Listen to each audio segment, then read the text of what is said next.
Think everything's in order? Just about? Okay. Okay. What is up, everyone? This is Coffee with Soul. I am your host. We're going to chat. We're going to talk.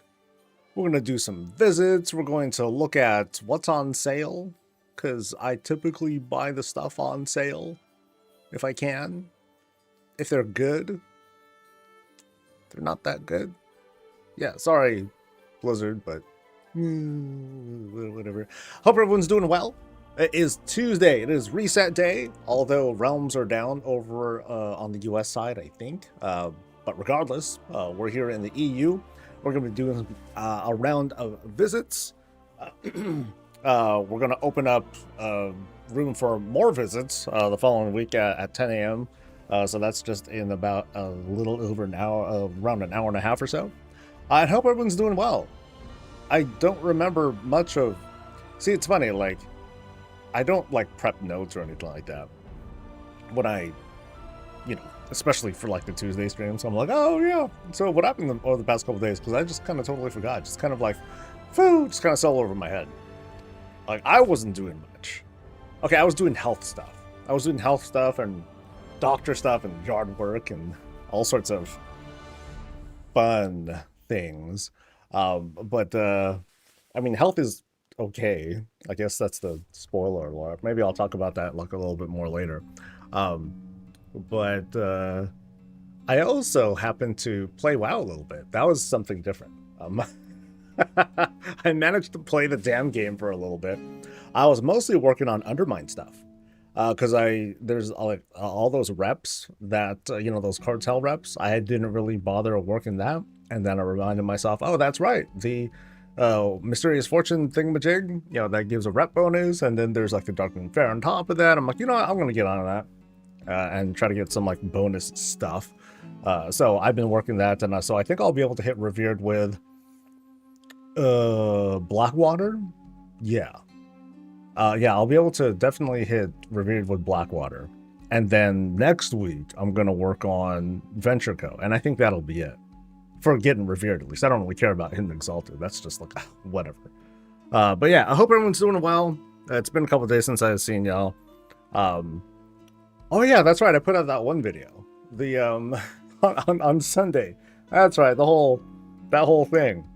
And it was fun. It was fun to make, and then it was fun to share with folks, and it was fun seeing the reactions. It happened to be, because I shared it on socials, and it happened to be I think it's my most liked tweet ever, which is, whoa, that's great. But I hope people like it. I hope people learn something. Let me say hi to people. What is up to Neeb? You're the first person to say hi. Hey, what's up? You get a point. I mean, you get to keep your raid spot, whatever. What's up to Darth and Ravens? What's up to Exige? Hello to Rivka, to Puddle Jumper and Dorian. What's up to Trobs, to Rain and Kimmy and Red Man and Panda, to Lolicute. Hello to Stabber Stoat, to Prizzy, to Pouring Art Experience, and to the rest of y'all. The beautiful digital spell on Facebook and join us throughout the day. The lurkers, hi. You know, feel free to say hi real quick before you get back to, you know, doing your thing, and it's all good. Let me shop for a second. Okay, I'm just doing a quick skim. And I don't think there's anything that I want. I don't want more jackets. I don't know about... See, I'm not fond of the pricing. This is expensive. I mean, it could be terror stuff. It could be any number of things. But I'm like, yo, a normally $30 shirt? No, man, that's ridiculous. That's a lot. What else we got? Align the skip. Hoodies, no. Okay, let's see what's new. I know there's like some new stuff as well. I barely ever shop for like the new things, but let's see what they have. They have... That's Darling. Can I see a backside to it? Is there a backside to it? No. That one's all right. The text is a bit plain, and I have a feeling that it's like the non-breathable print, which I'm not very fond of. So what else we got? We got Cup. We got a card. We got little hat things, plushies. Gonna give me some new stuff. There's this same color as the Home Sweet Home thing. No, not quite. Not quite the same color, but just like that kind of very, very light tan color. I did pick this one up because it was on sale at one point. I'm like, oh, I like this, so I picked that one up. How come I haven't worn it lately? It's probably somewhere in my queue of shirts. That's it, and that's it. Oh no, there's more. There's this Ashbringer hoodie. There's a Doomhammer hoodie. This one's not bad. I kind of like the art style of this one. It has that sort of I don't know. It has a certain art style to it that I think I like. So cool. I'll wait for it to go on sale. Funny hats. Wait, so this Alex Raza shirt's 40 bucks, and then the Lich King one that we're just looking at is 35. That's crazy. These prices, man. These prices. And then we just got like the monogram shirt for 32, that thing for that, and then mug. Okay. What's up, Oni? All right. My house is finally in a state I feel confident to submit it to the forum, so only half done, but second half I gotta wait for the midnight the car. Oh, no, I saw it. I looked inside.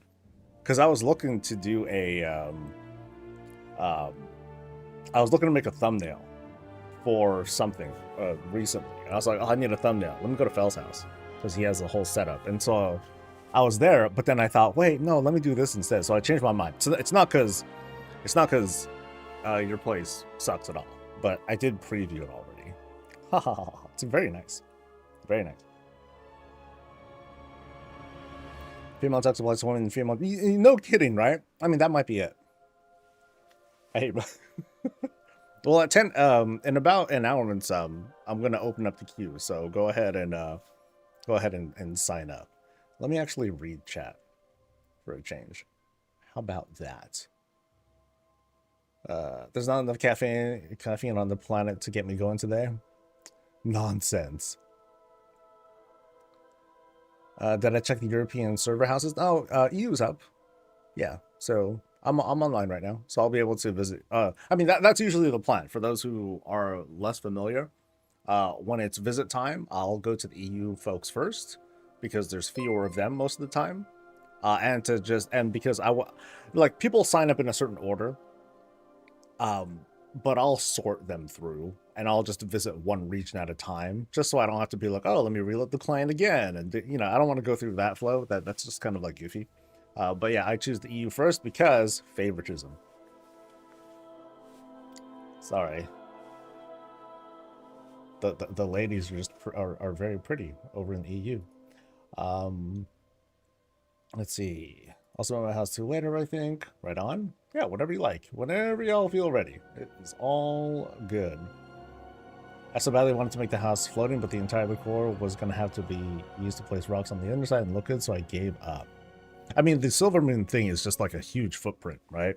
There's a lot going for that. I mean, you can find large objects, but then most people want to use rocks, and then that just gets kind of hard. Think they'll ever sell the Home Sweet Home mug? Oh, this thing? No, I remember they said they don't intend to. I mean, like, this thing, it's not what I would call usable. I mean, it's functional. But here, let's boop, hi. Here, take a closer look at this thing. So take note of the lip. And take note of like how there's like that ridge there. And you gotta drink from that. It's not like, this is more for looks than anything. It's cool. Like, it has this, it's like this very, I don't know what the hell materials are called, but it's kind of heavy. Like, this has like a very like solid, like plastic kind of feel to it. It's not real rock, but it has that, like I said, yeah, it has a good texture to it, good feel. But as for the functionality of it as a mug, you want to drink this thing with a straw. But it's pretty.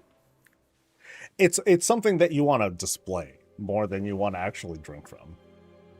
You can't wash it. It's not great for washing. You want to be very careful about it because like if water gets into like the grooves there, let me see again. Like I don't think this is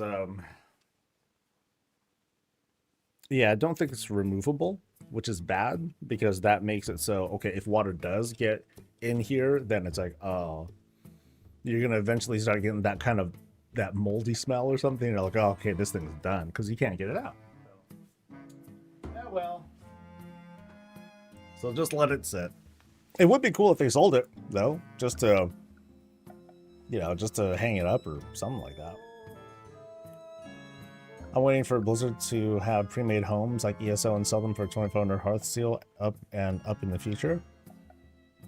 Is that the whole, hey, let me set up this, let me invent negative energy so I can react to it? Is that what, it's a very common practice these days in discourse. Let me just make something up and get really mad at it and then get clicks for it. What's up to Mimi? Wanted to catch you live. Just thank you for visiting my house last year. Last year, you're making it sound like this was like forever ago. It's since been lost after I moved to a charter neighborhood, and your VOD is my reference for rebuilding. I believe your handle was Mimi or something like that, right? I wish I could say that I remember everyone's houses. I mean, if I were to revisit it again, I'm like, I've been here before. I've been here before, but I'm not going to. Unfortunately, I won't be able to attach a name to the house and all that. Because how many? After this week, I will have visited. I don't know how many. 360, 370 people or something like that. Yeah, it's a lot of places, but they're all awesome. Just letting you know. Just letting you know. My husband needs a pre-made home. Oh, just hook him up. Yeah, hook him up and be like, you're fine, husband. I will build this thing for you out of pity. But what I try to tell people too when they first get started with housing is just one thing at a time, one object at a time. Honestly, like take it slow. Don't feel behind. Don't fall into that whole FOMO mindset. It's so tiring. I don't know how people have the energy to have that that kind of feeling, because it's nonstop. I don't know. Every started my house like a half dozen times at this point. I need to pick something and stick with it. I plan on soliciting my service to my family. Lol.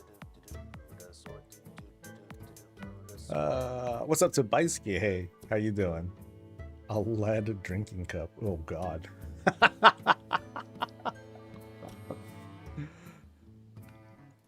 All right. And thanks to Blaine for subscribing, much appreciated. Also thanks to Fel, love you, dude. Thanks for all the 29 months. We think it'll take all day for reset? I don't know. I mean, if it does, it does. Then do something. Actually, sorry. Let me take that back. If it's not up exactly when it should be, I'm gonna be so mad. Like, I can't even raise my voice for that long without getting tired. Sorry, that takes a lot out of a person, man. Yeah. I redid my house 7 times total, but I've set in the hard concrete. I will not do that again unless we get the core I really need to use. I hope they add large empty staircase rooms. Oh, large ones. Oh, so like large raised things. I mean, I think people have done a pretty damn good job of creating the illusion around, hey, let me have like this really big open space with which to build things. And then they would just take, instead of a large, a really large room, they would just take like a number of those staircase rooms, bring them together, but then create like connecting points and all that. But I know it would give a bit more freedom if we had something like that. And if we get to it, we get to it. That'd be cool. I have a feeling that's something that's very enthusiast level. Like not a lot of folks are going, not a lot of folks are going to use it, or at least maybe they'll pick it up, but then it'll just be like, I have no idea how to use all this space. But advanced people definitely will, for sure. I don't know what they're doing. That would need a super long reset today. I mean, at any point they're going to do the 12.0.1 patch, whenever that's going to be. I don't remember if they had set a date for that. I don't think they did, but it's going to happen at some point. Right now they're medium size. Actually, it's small. Believe it or not, the staircase, the stairwell rooms are the same size as small rooms. It seems baffling, but it's like, no, they're pretty small, and yet people can make like really good use out of them because of the verticality and all that stuff. So we'll need the outdoor rooms to be able to be connected to on multiple sides. I need to build a house with oh, you mean the stairwell rooms? What's it called when you have a house with an open air section in the middle? I don't know. I mean, I would like to have something like that, or like just a very, very large room, because then you can make like this whole like kind of Japanese style house and all that.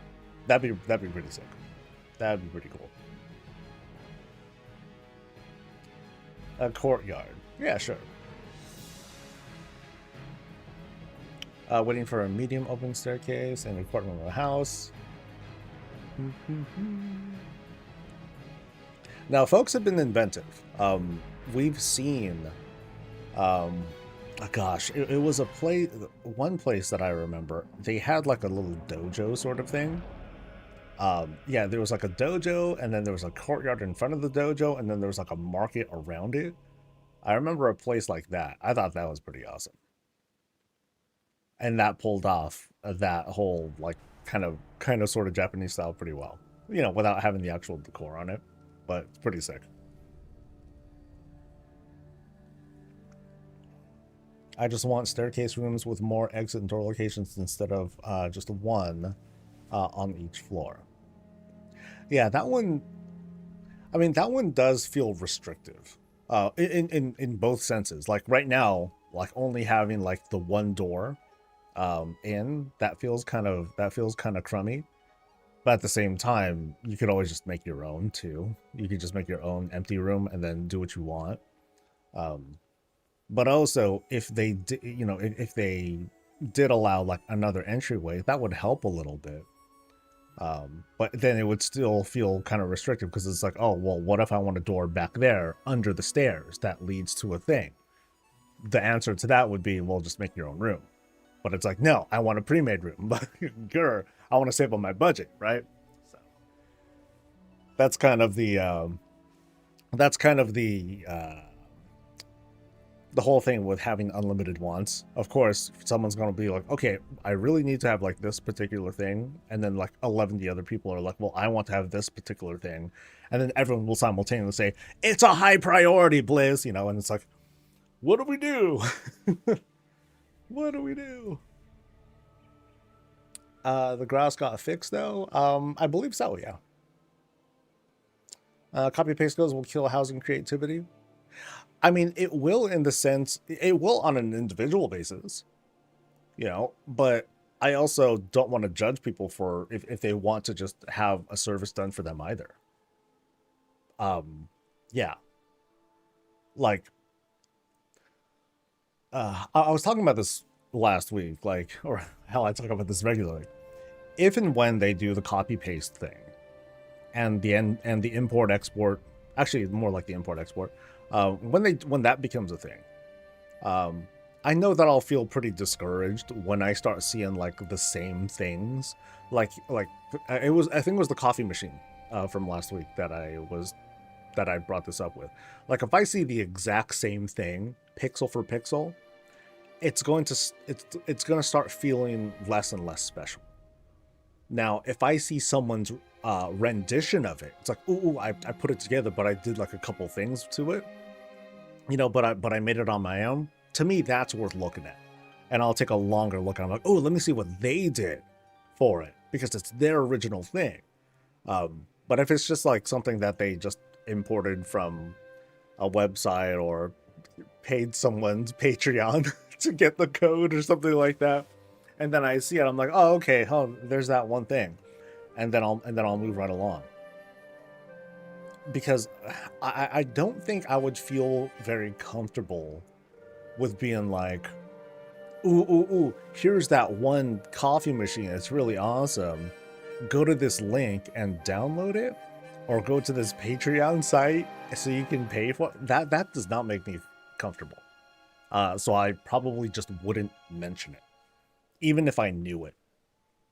I mean, I might ask about it and be like, oh, dude, where's that come from? And then someone will say, oh, that comes from blah, blah, blah. I'm like, oh, well. And then if chat wants to link it or whatever, I'm not gonna stop them. But then that just feels kind of discouraging too. So. But in the end, it's on a very individual basis. Like, if someone just wants to enjoy housing but doesn't want to do the building part of it, even though we might say like, oh, but then that's the whole point. But if they want to enjoy it that way, that's fine. Who am I to judge? Really? At least they're doing something. You know, it's better than doing absolutely nothing. But in the context of me doing like these visits and stuff, it wouldn't feel so great to see like not just the same things, because I've seen plenty of pianos and pool tables and battle stations and coffee makers and stuff, but they all come from like that creator's original style. If I start seeing copy paste recreations of that, then I'm gonna be like, I don't know, man. I don't know. I feel like someone wants to sell it, that's fine, but don't do what Sky Couch is doing and selling housing bills for $400. Wait, what? So someone's doing builds. I don't get it. Like if they're getting on, if they're account sharing to do it, then that's a whole, that's a pretty hard line. It's like, never mind the whole charging thing. It's like that kind of stuff should just get banned anyway. When they add import-exports and there is a way to import someone else's house without their consent, it would be a nightmare. Imagine just being able to steal someone's house. I think they had talked about, I forgot where I read it. But they talked about how they do want to provide like those kinds of protections. Like it's not good. Like, I think the Wowhead tool still isn't working, right? I forgot what it's called. Architect tool. Here we go. So blah blah blah. Let me try and do a search for like my place. So okay, yeah. So it's still down, and I wouldn't want a tool like this to work. To me, this is highly like cringe. Like, if I can just like find someone and then boom, I can pull up their house, and even worse, if I can rip the whole thing. Yeah, that's no. But if someone wants to share it, sure. Yeah, if someone is able to like click on a thing up there on the screen that says, yeah, I don't care if someone steals my house, go ahead. Yeah, that's on them, and more power to them. So some people don't want to spend a lot of time placing the core, but want a cool house. That's fine with me. Yeah, I think that's fine. One way to look at it is that you can go to IKEA and get a couch you put together, but they're all the same. I don't know anyone building their own couch. I don't get it. One way to look at it is that you can go to IKEA and get a couch that you put together, but they're all the same. Yeah. Doesn't take anything away from the creative people who still want to spend time to make stuff, just allows people with less time to enjoy the feature. Housing community is talking about how this site is stealing our builds and posts and then selling it as... Oh, okay, I get that. I mean, there's that too. But the way I'm kind of looking at it is they are, I think more than, I think the more intrusive thing, or the more doo-doo thing. This is why I drink coffee, guys. I think the worst thing is that it sounds like they're getting on the person's account and they're building the house for them, which is kind of wild too, because it's like, wait, don't they need the stuff too?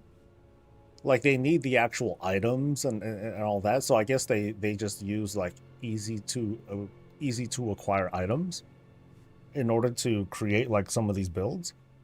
So yeah.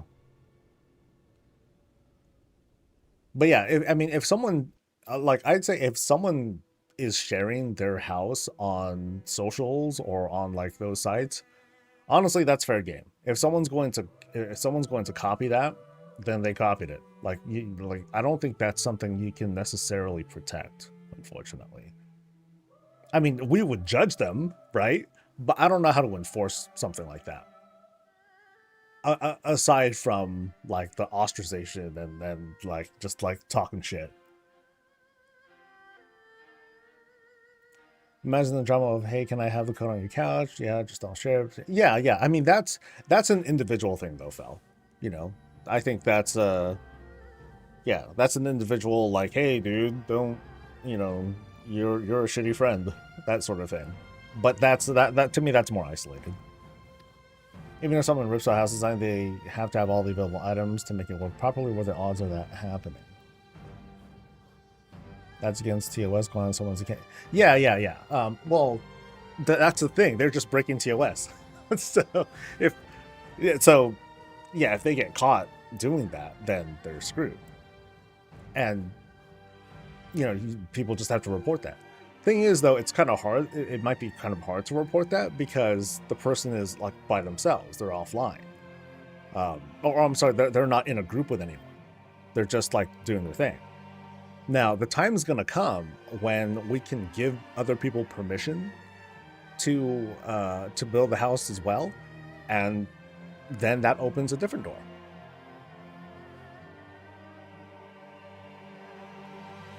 Now, then what do we do when? Yeah, I'm sorry. I'm like kind of creating this whole dystopia now. You know, what do we do when we pay who to what's it's? Let's not name these services, by the way.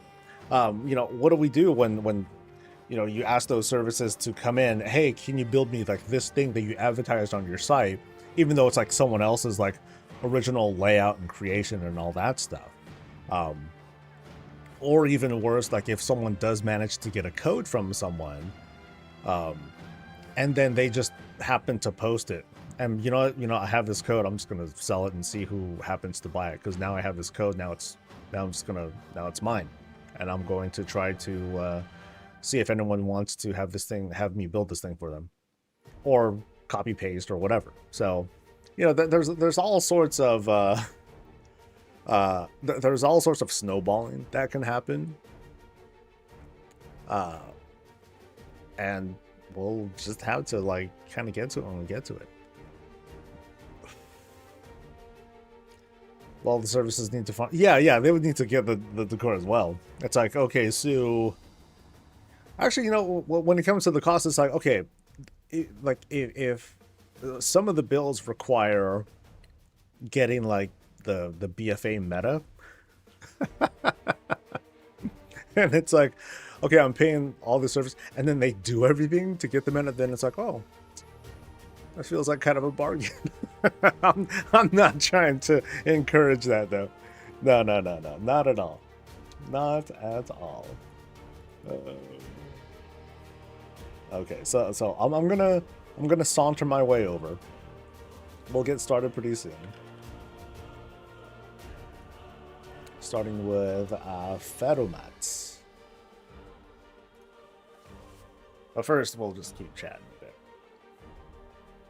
It's ultimately Blizzard's IP, so the only thing anyone can do to enforce their own IP by banning people stealing is their IP in the process of protecting players' agency and imagination, which I don't see them doing.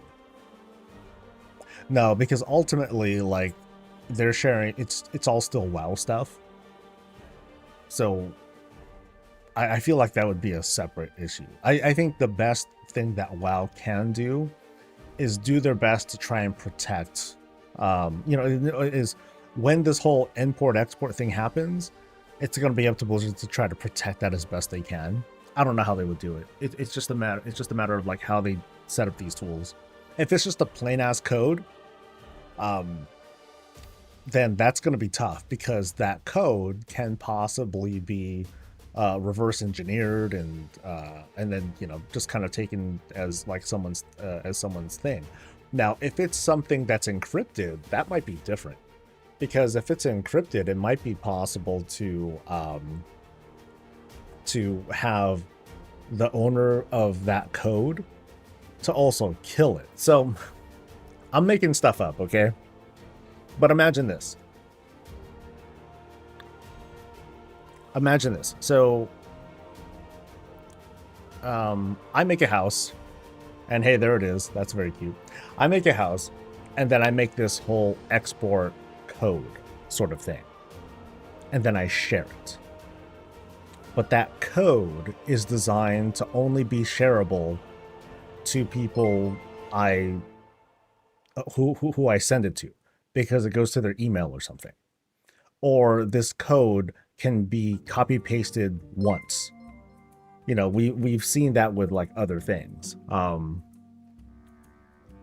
Or it can only be sent direct, or maybe this code can only be directly sent to someone else's battle tag. And, you know, so you don't actually see the code. It's just kind of like this handshake thing. That's sort of that. So it's like I open up my friend list, and then I click on the thing, and then I say, okay, send my house over to that person, and then they get it, but they can't like take it and do anything else with it. Something like that. I don't know. There's all sorts of crap we can make up. I don't know what they're gonna do. I have a feeling it's gonna be like the more simple, just like, hey, copy paste the code, even though it might be a very large code. Permissions required, almost definite. We need permissions to enter the exterior and interior. If they allow that, then let me copy paste their toys, pets, mounts, and achievements. Love your content. Thank you very much, Ned Kelly. I have 2 Monk Pandaren houses on NA side. If you ever want to check them out on your tours, I'll just sign up, dude. Sign-ups will be open in about an hour. Coming soon, higher housing architect in game. Can probably be and is a good idea. I mean, that could very much be a thing. With this functionality not work like talent builds and similar, authors can export a string for others to use wherever they want. Yes and no. Talent trees are talent tree codes and UI codes, they're very simple compared to a whole damn house. There's just more data. Now, it is just data. But I don't know how big the code is. The code is small enough that a site like Wowhead and other third-party tools and API can rip that stuff out and then port it onto their sites. So it's small enough for that, but how easy is it to like, okay, let me just copy this whole thing over and give it to you in like a notepad file or something like that. I work like Zelda's creator for Tears of the Kingdom. You just send QR codes that you can upload, but yeah, it'll probably be copy paste a link. Locking housing plans to Battle.net friends would be a good idea. Then give a housing reward browsers, let people tour. People want to copy, make them use the build tools to do it themselves. Could be. I mean, there's all sorts of approaches, and you know, it was one of the first things that I remember we asked once we had the opportunity at Boston. We're like, yo, so copy paste, what gives? Or like import export, you know, people are going to want to do that, or co-building, things like that. But those things are coming. But I think the whole consent thing, that's the most critical thing. Oh well. I guess if I want to copy a house, I would need to have the needed. Yeah, there's that too. So like, you need to have some sort of like logic system in place that says, okay, you're not able to paste this house because you don't have the adequate decor. You need this, this, this, this, and this. Or it might be like, okay, we're going to paste everything, but anything that's missing is just not going to be placed. And maybe not, we'll put in a highlight for whatever's missing. Get the item, so find the item. Once you get it, then go back to the house and click on these highlighted things, right click it, and then it'll automatically place it. That'd be like this cool inventive thing that they would do. But I don't know if they're going to go that far with doing something like that. Uh, okay, let me double check my space. I don't even know how much hard drive space I still have. Oh shit! Hold on. Hold up. Wait. So let me take. Shoot. This is 27, 28, and 29.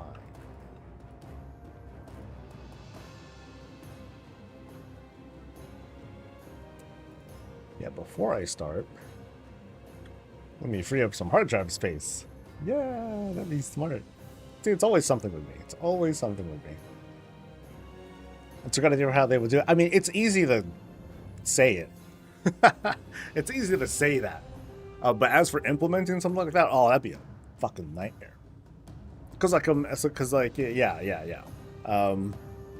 Because there are games that do that now, where you take a really long string, megabytes long string of code, and then you place it, and then it'll plop down like the entire house or whatever it is. But then you also get this long list of things that are missing, and so you need to get the items, and then you go back to the house, and then you click it, and then there's a prompt that says, "Oh, do you want to add this piece that you're missing?" Yes, because without something like that, if you were to copy paste and try to place something, and there was no facility like that to right click and add things that are missing, like it would feel really janky because you don't know what the hell's missing. I think the cleanest way to do it though is to just give like a hard error code. Nope, you must have everything. I think that's the easiest way to do it. That whole thing that I talked about would be like a tremendous amount of work. That would be like, okay, maybe they could just do like the whole hard stop. Hey, you have to have everything. Just do that first, and then let player feedback dictate the rest. Hey, Blizz, I want to be able to partially copy paste dudes, and then let people like kind of talk that out and let the feedback carry it the rest of the way. I think that's the better way to go about it. Because otherwise, trying to go through with the entire feature right away is kind of like trying to say, oh, housing needs to be 100% complete before they release it. Otherwise, it's garbage. And then we'd have to wait for another 30 freaking years for it to come out.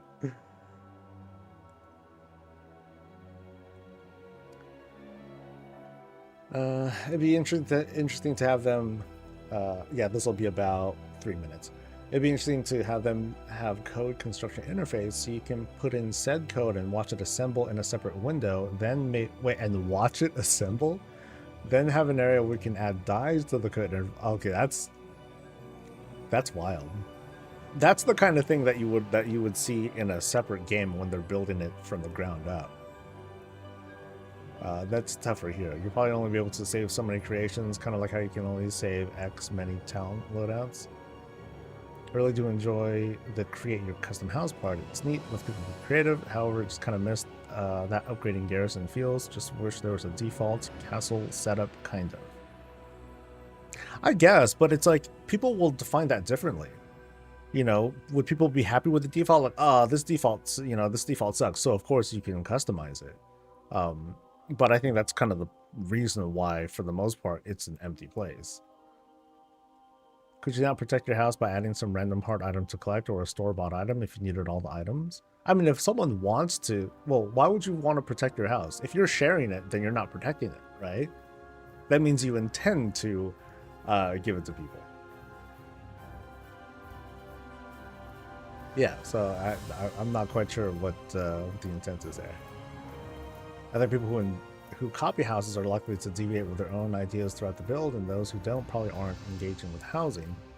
I don't much see the point in copying houses in their entirety for builders. Some people just need a good foundation to start from, and an empty room isn't it.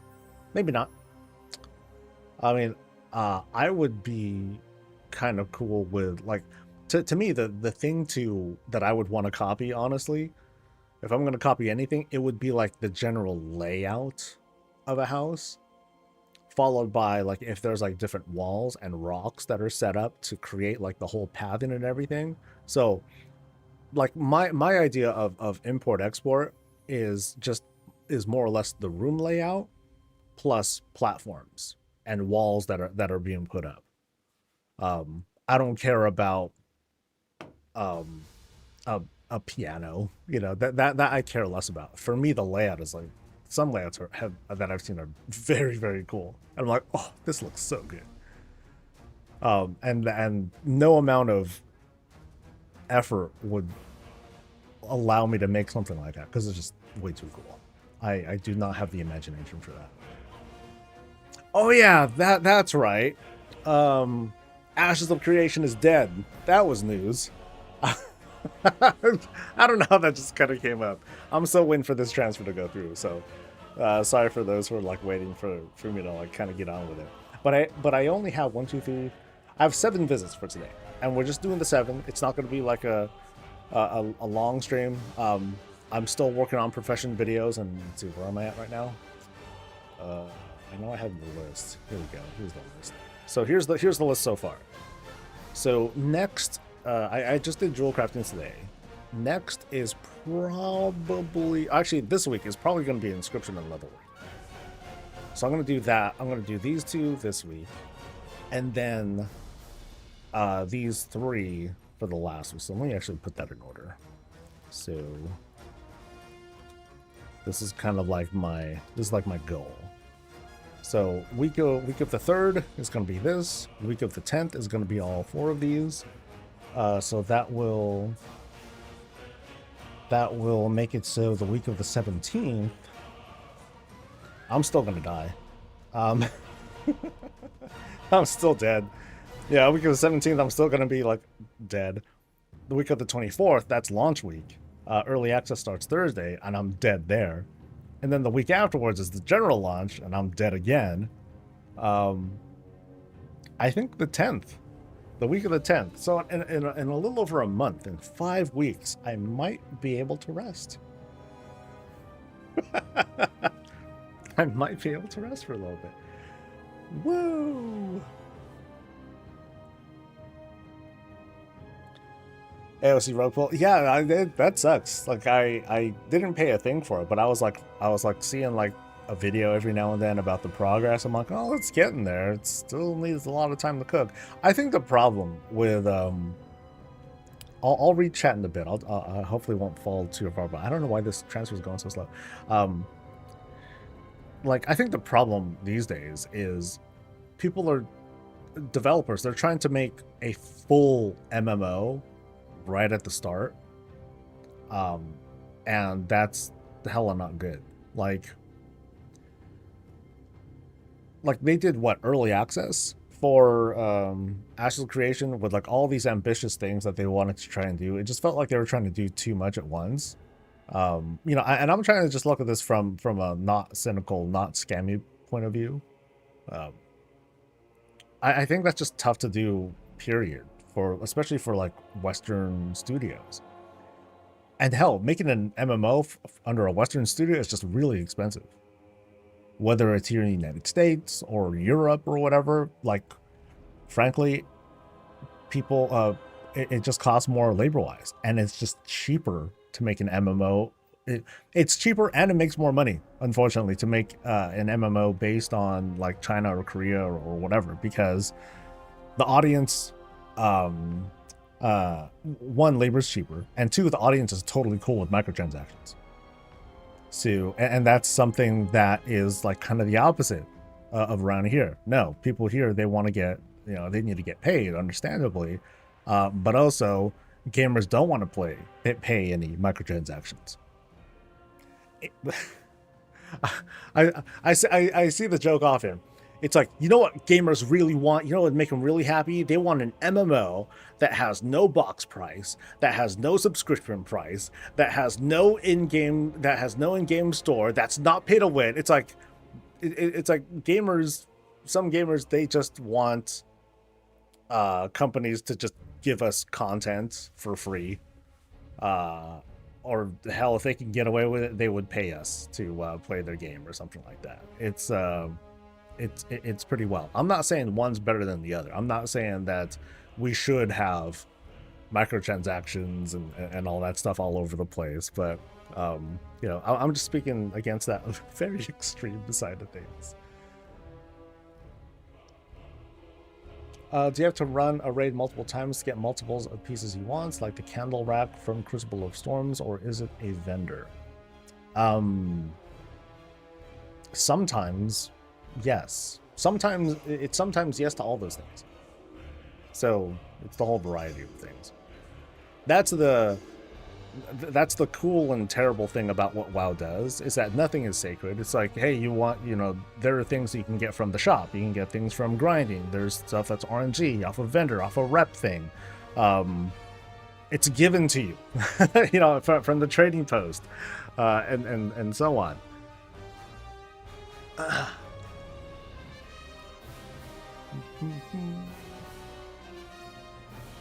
God Grenade, what's up? I'm doing good. I'm just, it's a lot of data that I'm transferring to my other drive. I just want to free up space before I start visits. I hope we get into animation today for a minute. All this focus on housing is really distracted from the story of the expansion. I love housing though. Yeah, at 10 o'clock, we'll check for news, and then I'll open up the queue for visits. Did I see the mounts and stuff they have on that channel? I looked, and then I was like, all right, I'm cool. Because it's like, what can I do? I mean, I'll highlight them real quick. I'm like, hey, check it out. But like, am I gonna, do I have a reaction to it? No, not really. Have I played Devour Demon Hunter yet? And what do you think of it so far? I have not. Haven't touched it. I think I got onto my low level Demon Hunter and changed the spec, but nothing. Nothing. Haven't done a damn thing.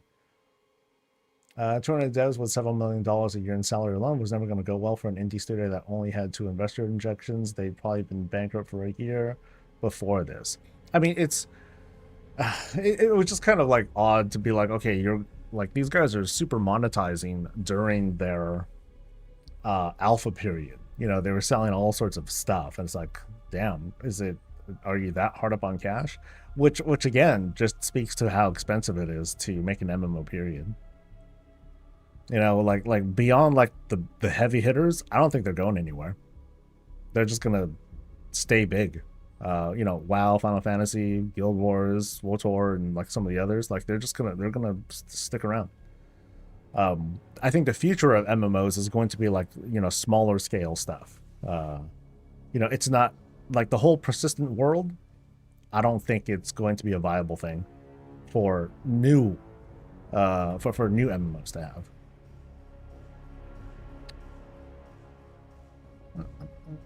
Bring back WildStar. It left for a reason, dude.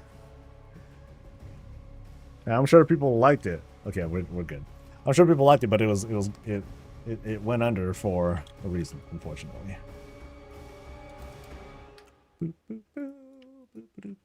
All right. Let's go. Let's look at stuff. So we got, like I said, we got 7 people to look at today. It's going to be all folks over on the EU side, and then we'll start US visits tomorrow. Let me drop the music though. Music. Bye. Alrighty. Oh, and just to let you guys know, over on the YouTube side, folks who watch the streams on YouTube regularly, at some point, I'd say around midnight launch, or maybe a little bit after that, that's when I'm finally, sorry for the delay, that's when I'm finally going to open up the other channel, the Around Azeroth channel, and pretty much all streams going forward on YouTube are going to go to that channel instead. So so the main channel here, it's still going to be where I do like highlights and things like that, but the streams, as well as the backlog of all the visits, those are going to be on that channel.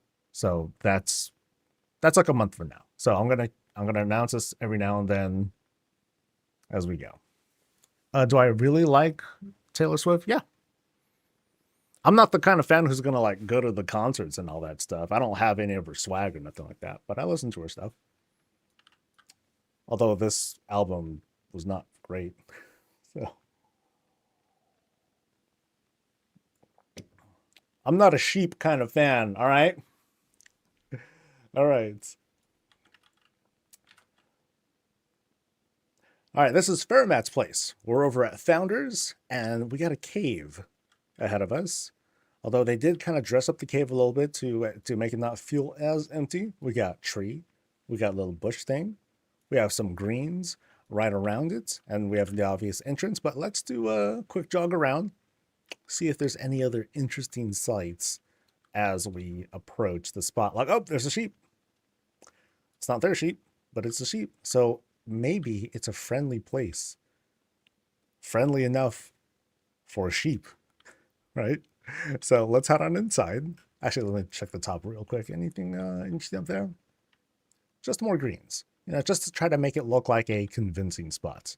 But now, let's head on in.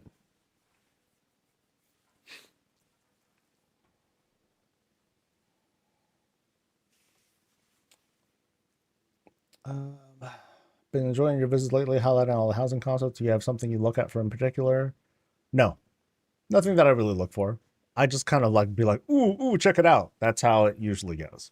Whenever I do these visits. So I don't call them tour, maybe it's semantics, but I try to call them visits and not tours. And for me, it's like I'm exploring and like checking stuff out. So now as soon as we go in, obvious cave.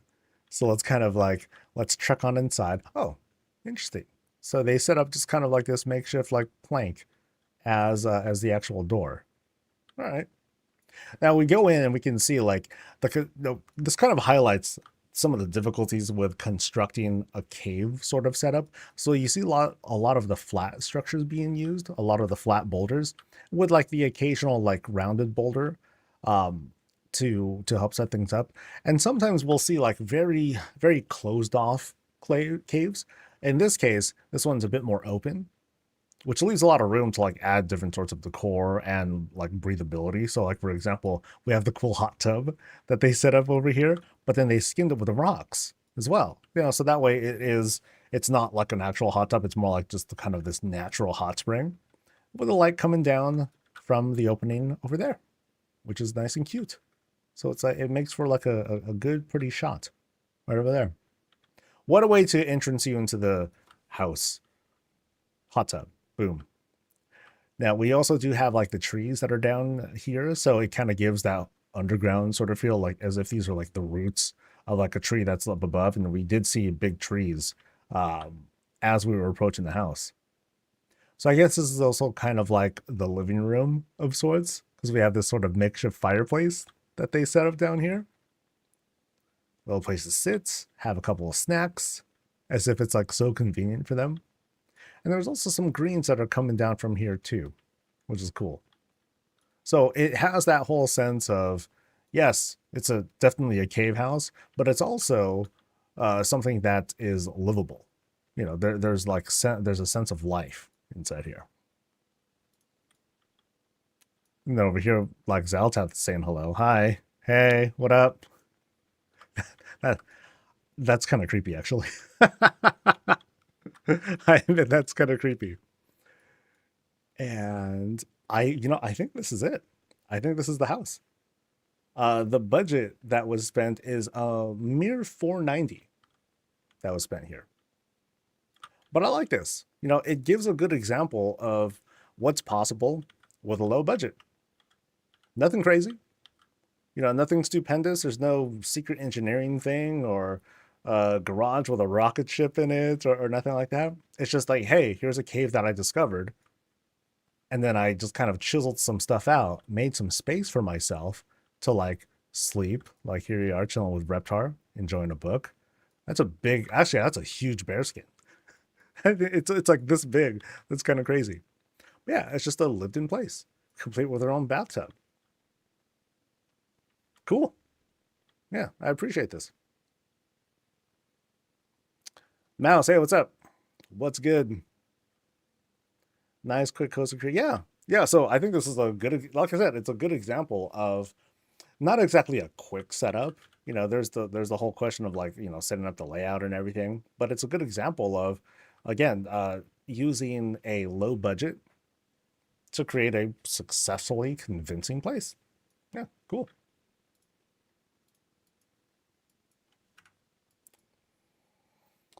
Can you put your entryway on the second floor, then kind of build downward from there when you come in, or is it locked to the first floor? It's still locked to the first floor, Trobs, but what some people will do, um, I'll use this place as an example. So, like, when you come in, what some people will do, they'll set up like kind of a ramp that immediately climbs up. So they have this immediate elevation that takes you up. Now, sometimes that comes off kind of weird because when a person enters the house, they'll automatically be clipped. And then so what they see at first is kind of odd and they have to jump. But when they do jump, then they'll actually see what's going on. They'll make this immediate climb. And then very quickly you create a space for yourself to carve out a basement. Because when it comes down to it, characters aren't that huge. So it doesn't take a whole lot to start carving out a space for yourself with an immediate elevation, and then have enough space to build on top of that. So that's what you typically do. Now, if you move the door, that's all it does. You just move the door. You can delete the door if you want, because people can always exit out through the button here. That door is mostly for like cosmetics or for like role play. Not a big deal. All right. How many bodies are in the world? Yeah. Well, you do have the creepy Zalatat over there. Okay, so let's head over to the next spot. So we're heading over to Mystia's next. Not Mystia, Mystia. There we go. 14.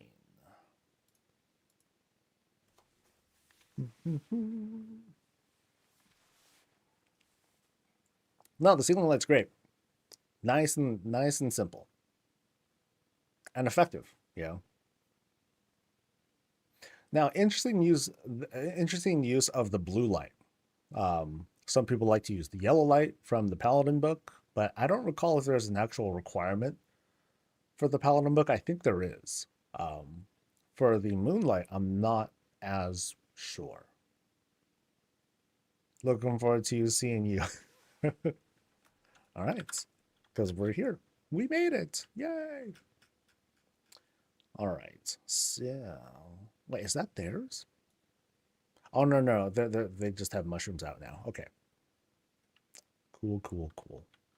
Paladin book is max order hall upgrades. Okay. Yeah, so maybe not everyone has that, which is like, what? Everyone should have that. Everyone should have a max level, fully upgraded order hall paladin person. Anyway. All right, this is... Sorry, hold on.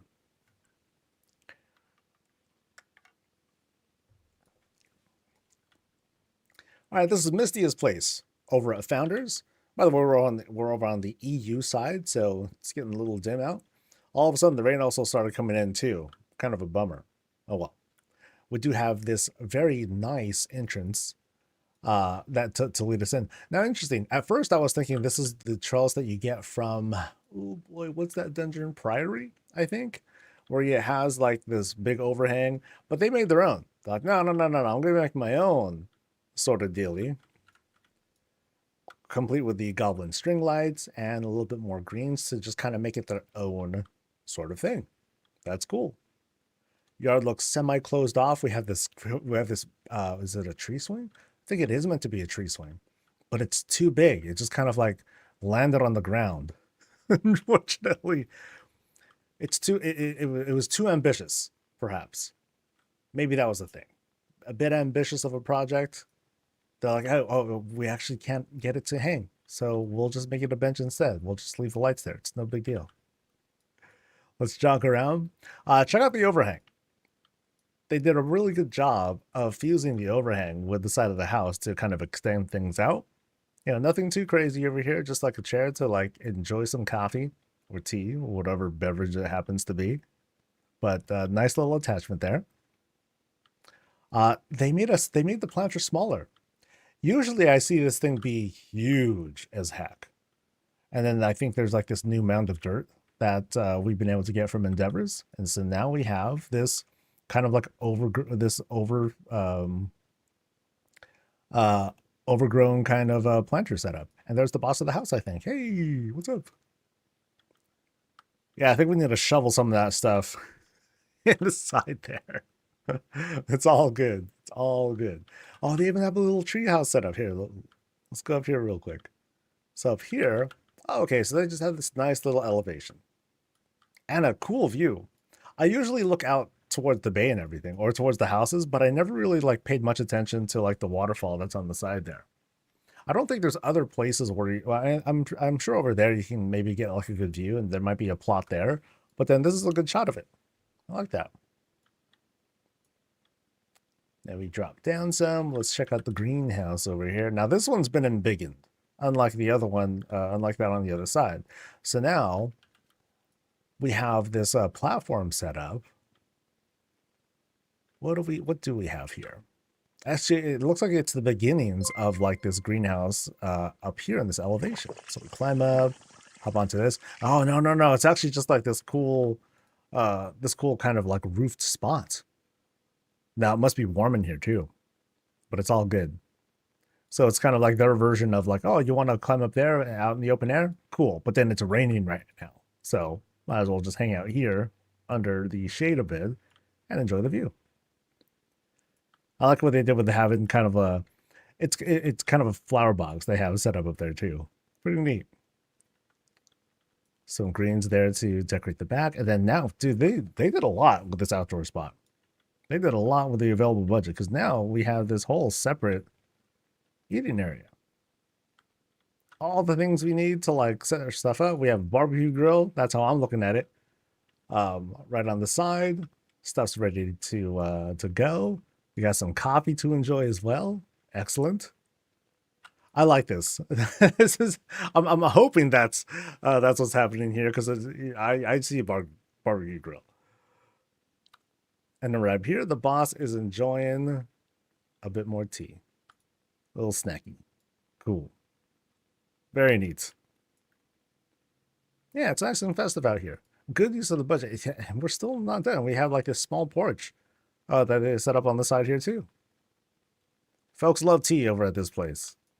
So there's plenty to be set out. Oh, I like this little touch. Adding the 14, because this is plot 14, right? Nice. Nice. I think they set this up too. I mean, they have the wreath, but I don't recall this. Is that a thing? That looks unfamiliar to me. Like, is that actually like a male thing? Because that'd be pretty cool. Never saw anything to do. No, it's neat. Wait, that's someone else. Wait, who's outside? I guess maybe there's like multiple people here. Neat. Okay, so as soon as we go in, oh, there's just lots of little details that they've added to this place. Oh, okay, there are two of them. I was like losing my mind. Yeah, lots of little details that right from the jump.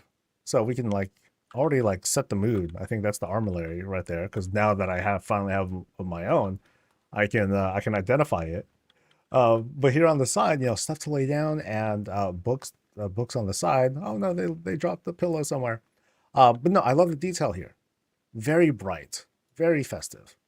Notice that they also added the trellis to close off the windows a little bit, because sometimes it can be a little bit blinding to have like these really like these bug-eyed lights staring at you. So closing it off a little bit with the trellis, that's a good touch. Now let's go into the living room area where Miss Murgle's like, I'm going to do whatever I want. I'm going to paint. Actually, that's very talented of her. So this is cool. There's like this whole like painting area. What are we painting? We got this. I think she trashed this picture of the mountains over there. She has plans for Gilneas. She's the one that's painting all of them this whole time.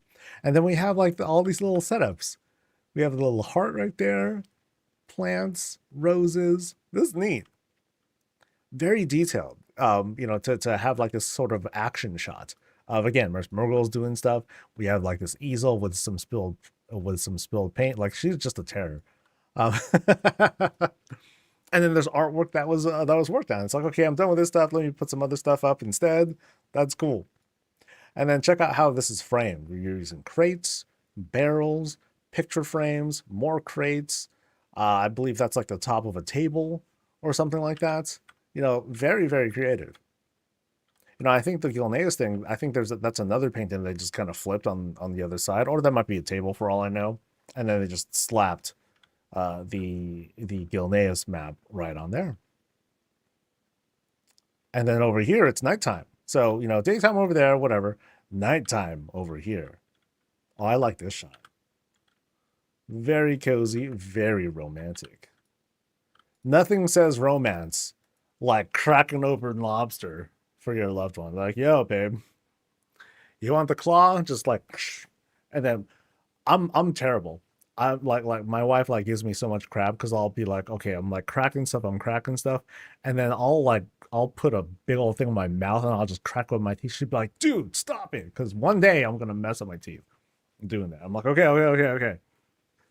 But yeah, nothing says romance like cracking lobster legs for your spouse or whatever. But this is a cool shot. So here it looks like they did take the, I think now this is the trellis from Priory that they used for this spot here to make rails. I think that's really cool. Some greens there, greens in the back to kind of set the mood, and then also up top to really like soften things up. And some lights for lights. Very cozy though, because like you close the windows, or I'm sorry, you close the blinds, and it's like, ooh, we have like this little spot all to ourselves. It's cute, very cute. This has got to be like a newlywed's home because it's so full of love. God, we got a big old heart right in the middle, just to underline just how much they love hearts. Maybe they just love eating hearts. I don't know. Maybe they're celebrating their favorite food. Oh, maybe they like grilled hearts. That's all good. But love is love is fine too. Now, interesting choice of table here because it's just kind of a regular old table. It's not painted. It's not one of the fancier looking ones. It's just kind of a plain old table. But I like that. It's a good it's a choice. But I think it's a cool choice. And he's stripping down. Okay, so I did not instruct them to do anything. I wonder if the husband is a sub. Anyway, so very nice with the living room. Books on the side as opposed to being on a shelf. You know, they're being backed up like that, which I think is a nice touch. You don't see that very often. But yeah, very dressed. And again, like the kind of clutter that you see here, you know, it's natural, it's very neat. And okay, what's this? So we have like this very interesting window setup where I mean, usually you have stairs here. So is this a stairwell room? No, it's not a stairwell room. It actually is just a normal room. But then they just added this in here with the window that points us outside. That's very cool. And then they took the wall and you know to create the shape. It's a very cool shape. I'm wondering what the function is like. What's happening through that door? Yeah. And again, the like amazing detail. Like I don't know what this is.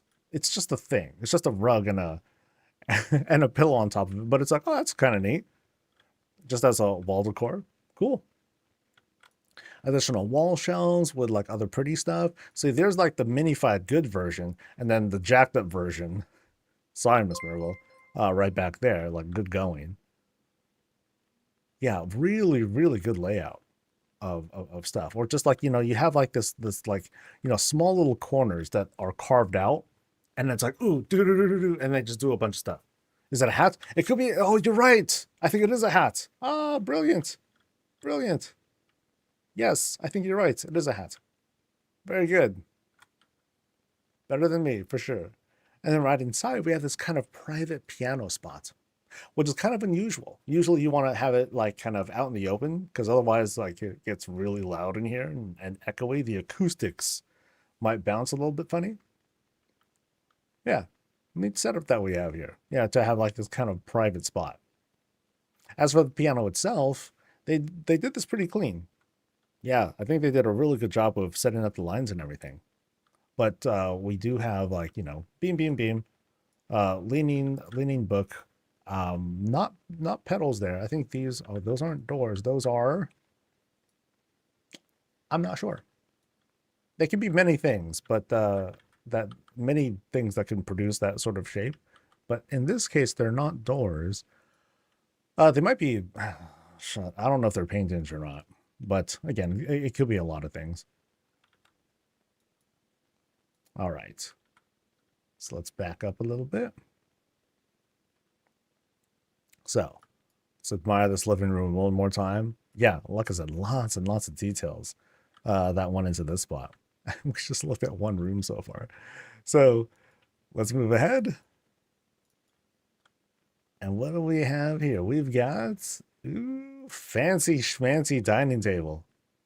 This is the kind of thing that it's like, oh, you're at like the Queen's Palace or something like that. And like this is something that you gotta this isn't something this is the kind of dining table that on the day to day, no, you don't eat here. That's I'm just gonna eat on the couch or something like that. But then when we have guests over, right? When we have guests over, oh, okay, let's pull out like the fancy ware and let's dig in right over here. Cool matching plates too. Matching plates. They threw the rug on top of the earthen table to just kind of like continue giving that vibe, giving that color, and then they dress this quite nicely. But again, it's the kind of thing that's like all presentation. Like it's like when it's time to actually eat, it's like okay, guys, let's take these things off so we can put down the actual food and all that. But otherwise, just for pretty looks. I like this little Beauty and the Beast reference right over there. If it is, cool. If not, then whoops. I mean, I'm thinking it is because it's like, yo, the room we were just at was like all full of like mushiness and lovey-dovey things. So I wouldn't be surprised if that was in fact a Beauty and the Beast reference. But yeah, the color just drips here. That's crazy. Oh, dude. I think this is like not like a bunch of crystals, but it's one of those. Well, I forget exactly which one, but there are different variations of Dranithus crystals to use. This one's just been embiggened and turned into the chandelier, which is cool. And we have this little bar area with some shots, fire shots, if you want them to be like that. I think that's just like a part of a that's part of a chandelier or a sconce that just kind of like is coming out from below. Plenty of drinks, and then right through here, what do we got? We've got okay, dude. There's so many little details to this kitchen. I won't be able to identify everything. This is nuts. Damn. Okay. There are lots of little objects here, but then I'll just kind of point out some highlights, like the coffee. I gotta point out the coffee. We got the candle pans, pantry area right over here. Lots of little clutter over in this spot. We got cake. We got a cakey using Nippin candles, which is darling. And then we have a dragon knife as the to kind of cut the cake with. But then we're enjoying the cake with, of course, coffee. We got some spilled coffee. Oh, that's a sin. Okay, now I expect dead bodies to be found in this house now. So some sinner spilled the coffee, and that's why the house is empty. They're taking care of business now. Oh, okay. So, okay, this shot I want to. What I really like here about this shot is how you have the light kind of coming in. There's no light beams that I can see right now, but the way that it happens to reflect off the fridge and give it this texture, give it that sense of depth. It looks really good. Just yeah, move the stupid mouse. Yeah, just look at it. That's cool. That's very, very neat. I don't know if that was intended, but it just kind of turned out that way. I like that. And the fridge itself, very interesting what they did. So they took, I believe this is like okay, is this a door? I'm gonna click it. I might ruin it. Oh, okay. So this is in fact like the door that they used, and they kind of shifted the shape in such a way to, so that way, instead of having like this semi curved edge from the from this structure here, from the beam, they flattened it out to create this very, very crisp shape. That's cool. That's really creative. The little magnets and all that there as well. Yeah, that's hella cool. But let me pan back again. So We've got a little overhang with stuff with little things to grab and cook with. Then we have this big old stove set up. And what kind of things do we have here? I believe these are like a mix of Pandaren and Gilnean walls that are set up. I think that's a picture frame that's being used for the front on top of that. And then we have the mug as a handle, two handles actually. We have like some probably tables or little chair. Actually, no, I'm sorry, those are barrels used for the knobs. Some upside down gears. This is really cool. A lot of little pieces went into like a couple of these things. But at the same time, I'm more wowed by this is just a personal thing for me. I'm more wowed by setups like these. The clutter. I love um I love clutter.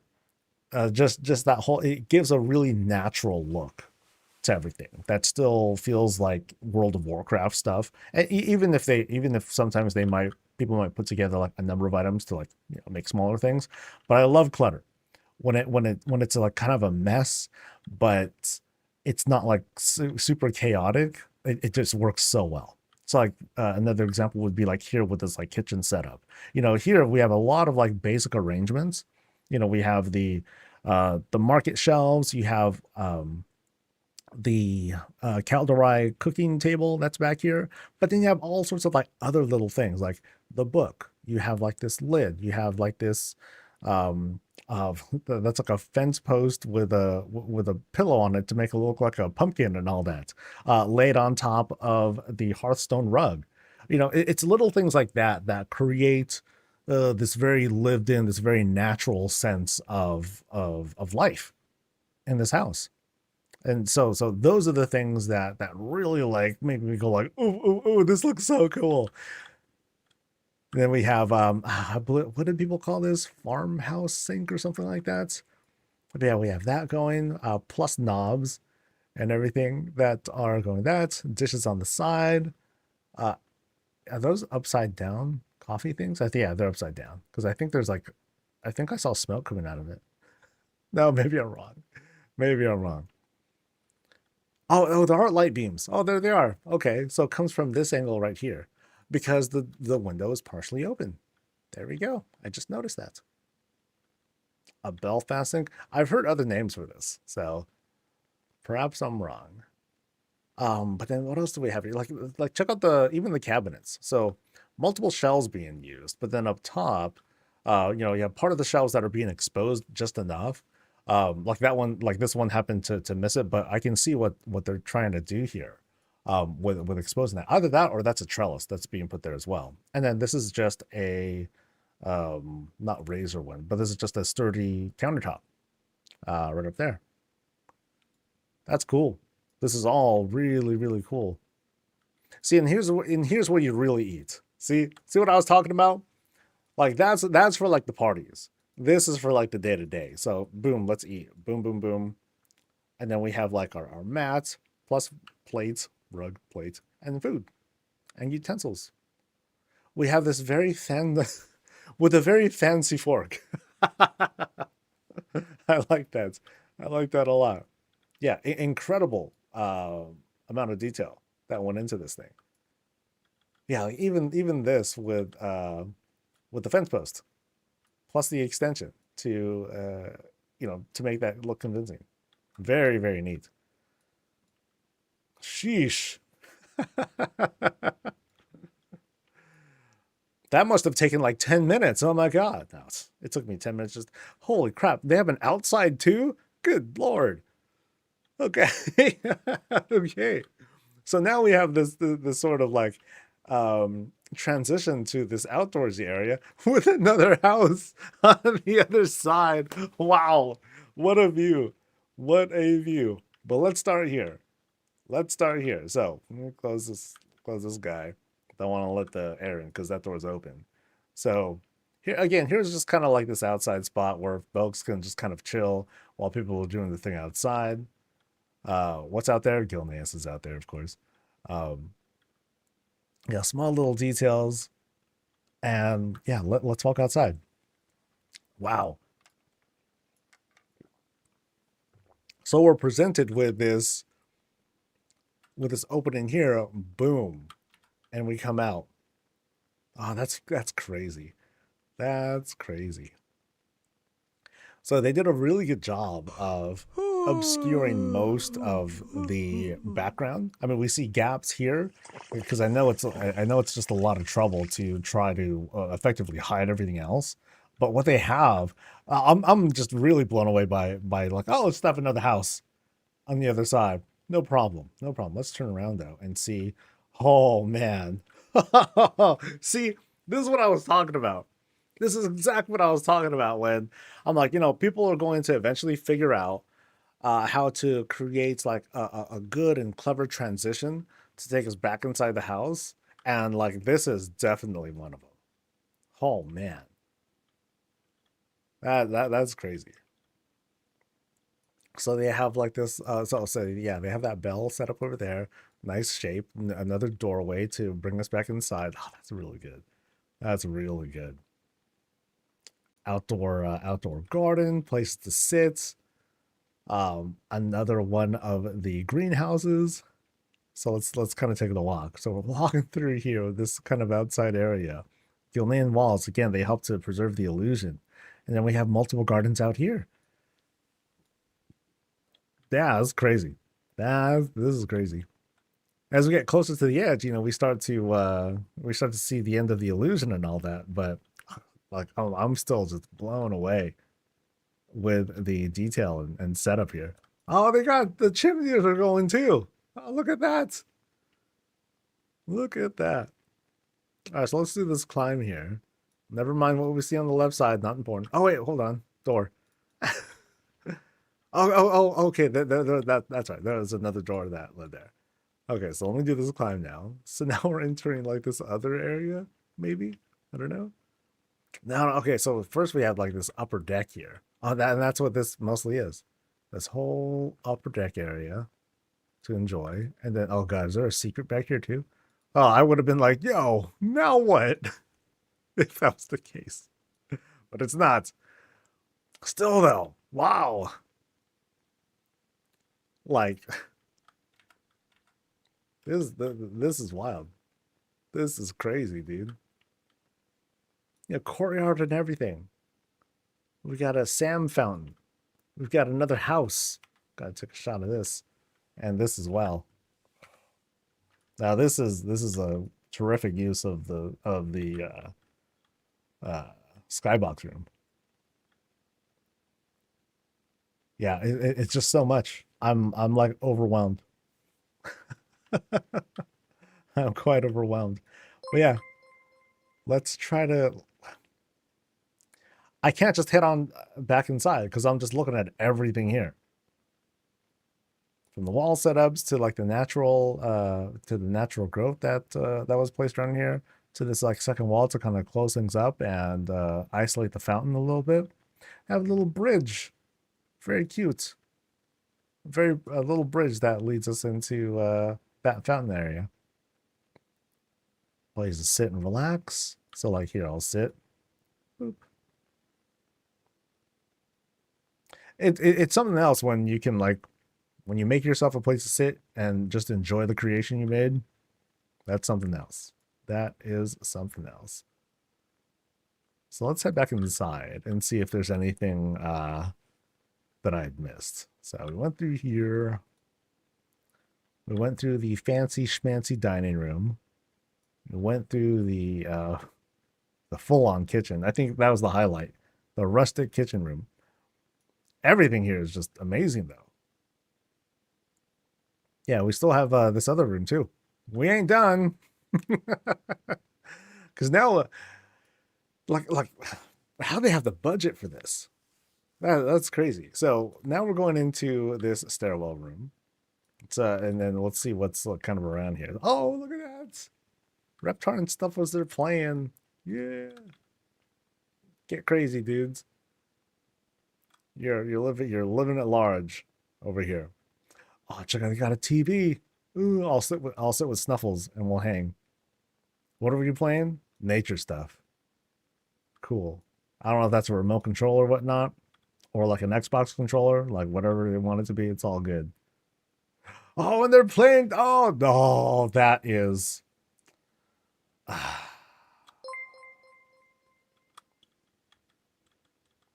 what's the word? Cringe. No, not cringe. How romantic.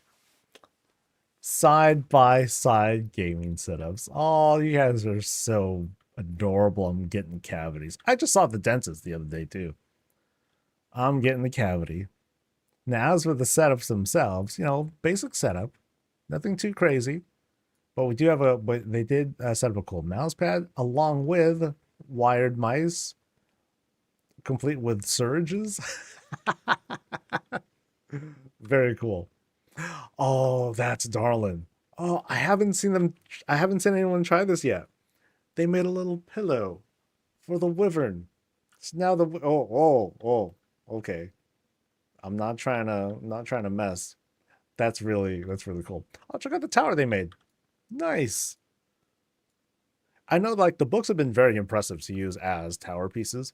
So, oh, meanwhile, dude is like he got all the takeout. He's the only one that gets a trash can.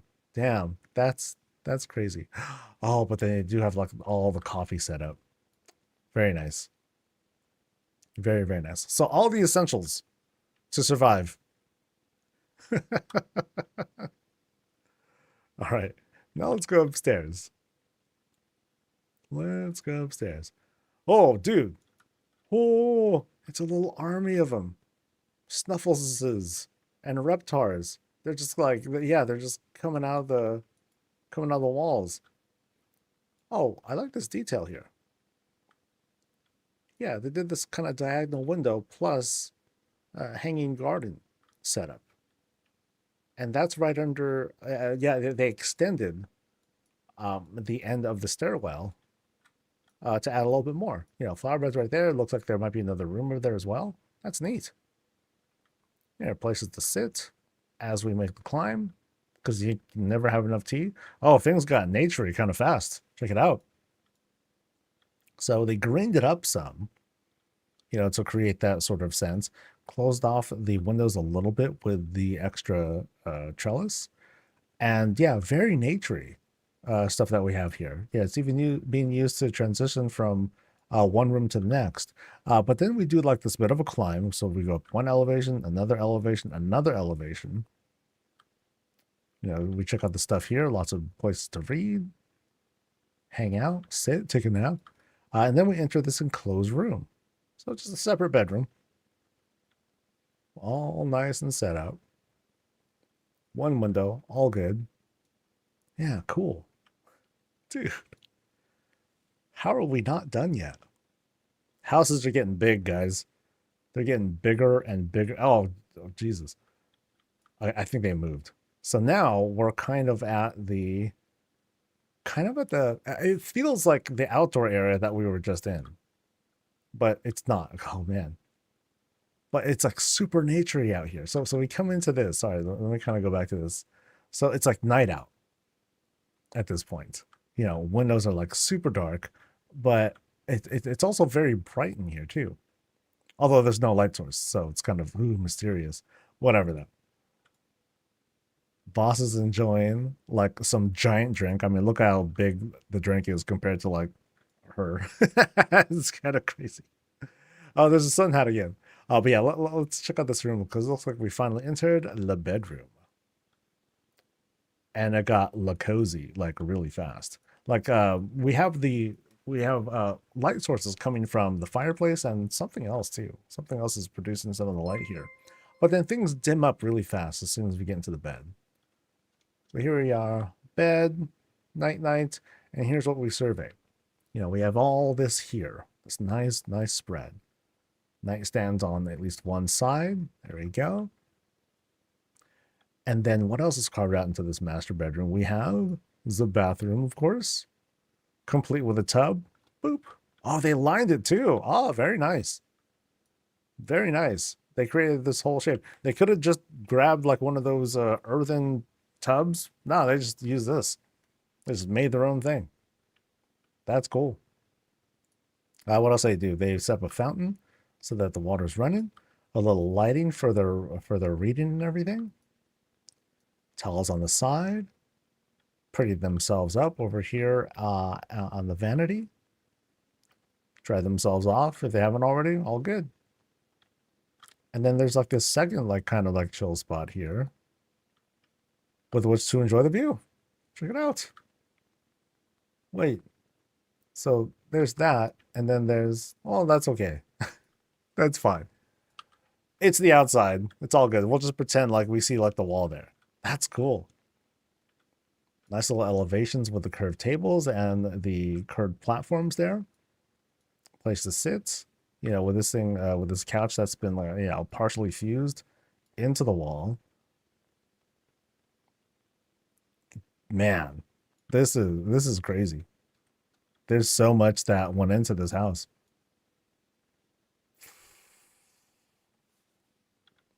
Like what? Just good God. And just imagine, folks, like when midnight hits, we'll be able to get more levels from collecting stuff, more endeavors, and all that. And houses are going to get even bigger. This is going to be like crazy. We're still not done, by the way, because now we still have like this other room to check out, which is also like so filled out with details. Oh, man. So this is like I don't know, this is like an arcane library sort of feel, but also a bedroom. Oh, so it's another bedroom.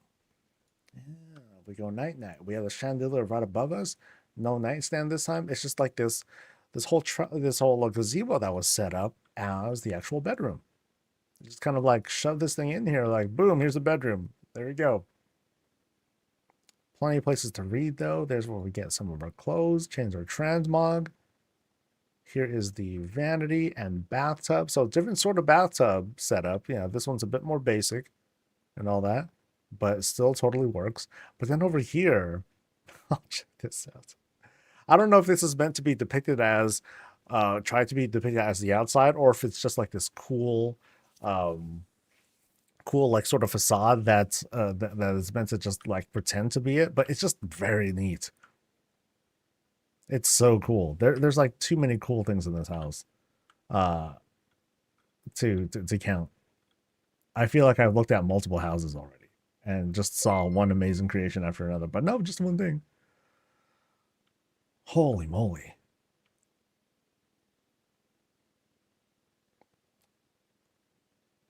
Oh, you remember the seating area? No, like I mean, dude, just like boop. I mean, I'm kind of fused in, but it's okay. Really neat. Really, really neat. Yeah, so what level is this house? Or what's the budget? Because the budget that you listed here is 1,500, which I'm like, nah, dude. Time things changed. Time has passed since you signed up. Because this thing is packed. I say this is one of the most I'd say this is just big. Level 7. Uh take a bow, guys. That's this is crazy. This is the kind of house that would discourage people from going on. Like, I don't even know where to start. I don't know where to start. It's got me like blown away too. I'm like, wow, how would I even start something like this? And you know, the lesson to take from this is, as always, just one thing at a time. You know, as visitors, we're just consuming their efforts. And it only takes about, you know, 20, 30 minutes or so, something like that to do. Um, but in the case like this, oh man, like I can't imagine like how much time it took you guys to put this all together. It's crazy. This is crazy. Yeah, thank you for showing us. Houses only. Yeah, I mean, here's the thing though. The first house that we looked at was just a cave with a couple things inside, and I thought it was great too. You know, there's obviously differences between the first house that we looked at and this house that we're looking at that we just finished looking at now. But the thing to take away from it is, you know, how do you get started? Sometimes you start off simple. and then you let your own experience grow from that. Yeah, really crazy, really crazy. No, I haven't. This visit took a while, so I haven't even opened it up yet. I'm gonna open it up right now though. So, so let me see if this works correctly, right? So I'm going to how does this work? Um, there we go. I'm accepting responses and I will set a limit of 20 more people. So 393. Boop. Boop. And it is now open. Go, go, go, go, go, go, go, go, go, go, go. But yeah, once again, a really, really awesome place. Thank you for letting us visit. All right. Now we got Silva. And ooh, sign up already. Nice. What number? 18. No, not 18. We're going to. Oh, it doesn't say. Crap. Well, it's one of these. I'll try the first one, and then we'll see what happens. 0? Okay. Silver main and 0. Okay. And servers are up. Have fun, guys. Let me go check. Was there news too? Because it is past 10. And nope. Nothing.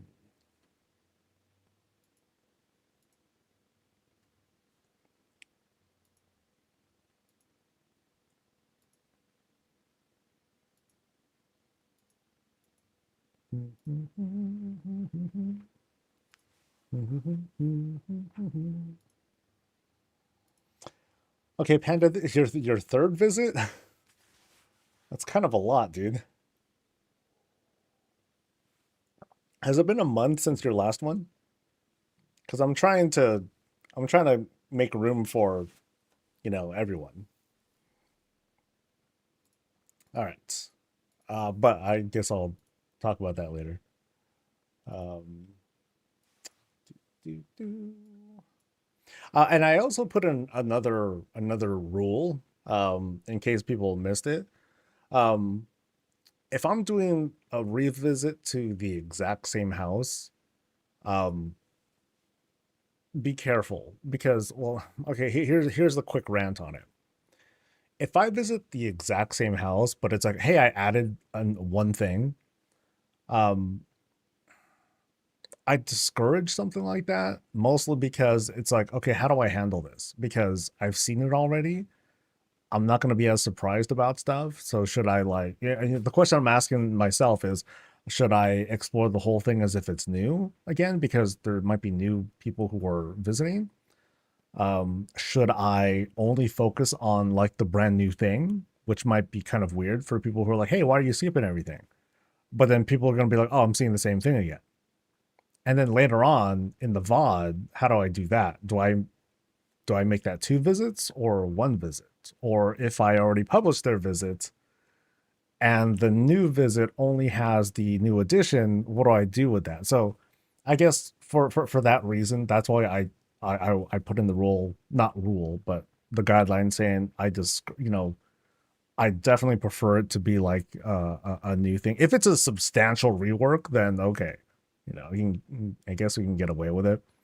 But it kind of takes away from the energy if I'm like going over like stuff that I've seen already, which I might have successfully forgotten about, but there's a pretty good chance that I didn't. And I'll be like, okay, I'm going to be kind of glossing over things or like overlooking things this time around. And I won't feel like I'm appreciating the house as much as I should be the second time. I don't know. Rant over. Let's get back to it. I guess I'm just saying, be careful if you're a returning person and it's a revisit. All right. For now, though, Back to happy energy. So this is Silver Maiden's place over at Founders. We're at the Zero plot, the most popular plot of them all. And dude, this thing looks like a pyramid of shingles. Check this out.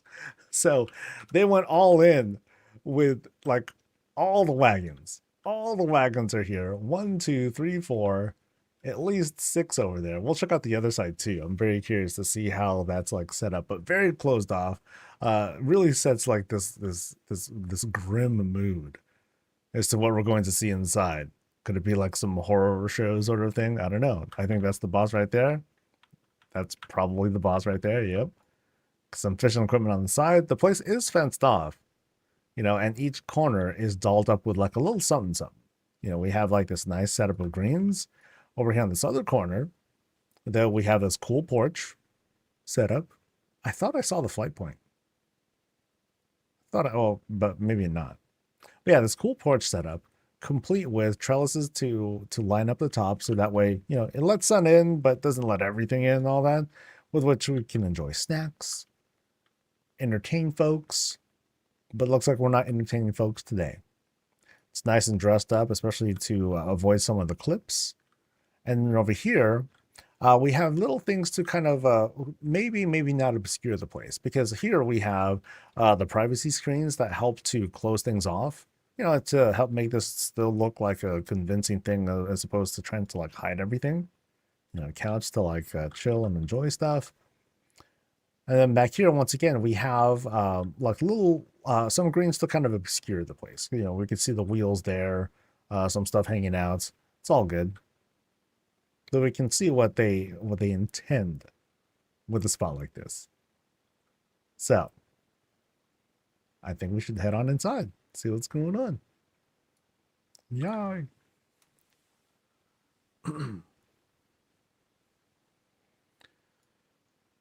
All right, so as soon as we go in, we are invited to hold on, the door. As soon as we go in, we look at the door. So check this out. So I think we have like some shelves that are like turned around, some other shelves that have been turned upright, and then they made this pattern here too with this purposeful clip to make it seem like it's intentional. I think that comes up pretty well. Yeah, it's a convincing gothic looking door. It's pretty cool. I mean, it's colored to make it look like that too. But yeah, this is already like really creepy looking. I think they made a point to be here so that they can set the lighting, because when you use the Hearthlight Armillary to change the lighting from one thing to another, I'm not entirely sure about how it works, but it doesn't stay like that forever. Eventually, it resets to the default, to the default view, which personally I think sucks. I wish that it would just like stay the same way. So I think in this case, they probably turned on not the midnight stuff, but they probably put in unnatural dark. Actually, I think they put on the notes here too. So this is with minimal lights going on from the house, and all the lighting here is going to come from the actual light sources that are here. So take note of that, because we are going to have like this very dark vibe. So we climbed up this stairwell room, and notice how during the climb up they added arches as we're going up. That's hella cool. So they match the vibe as soon as we go in, and now that's neat. That really helps to set this mood of like a cathedral sort of look, but it's looming. And then also on top of here, they have the wall set up. Okay, nothing crazy on the walls, but then they do have like little shelvings and little sconces to, again, light our way. We make it to this first landing of sorts. Yeah, because it's just a landing. There's the boss again, being slightly creepy. But yeah, on this first landing, like check it out. Like the room itself, it's very skinned, if you notice. We have more of the bar shelves that are being lined up. They've all been dyed a certain color to create like this sort of this totally different look to it. Little trinkets and treasures that are being set aside.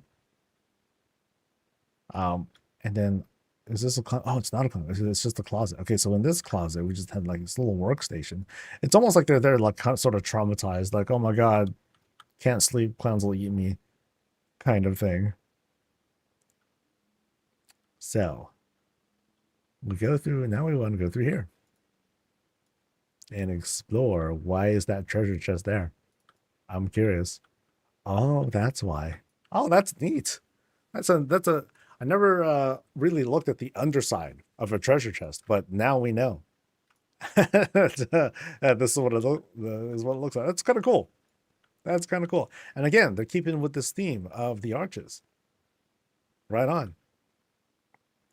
So now we enter this chapel of sorts. Ooh. All right. So we have this creepy, mostly creepy chapel.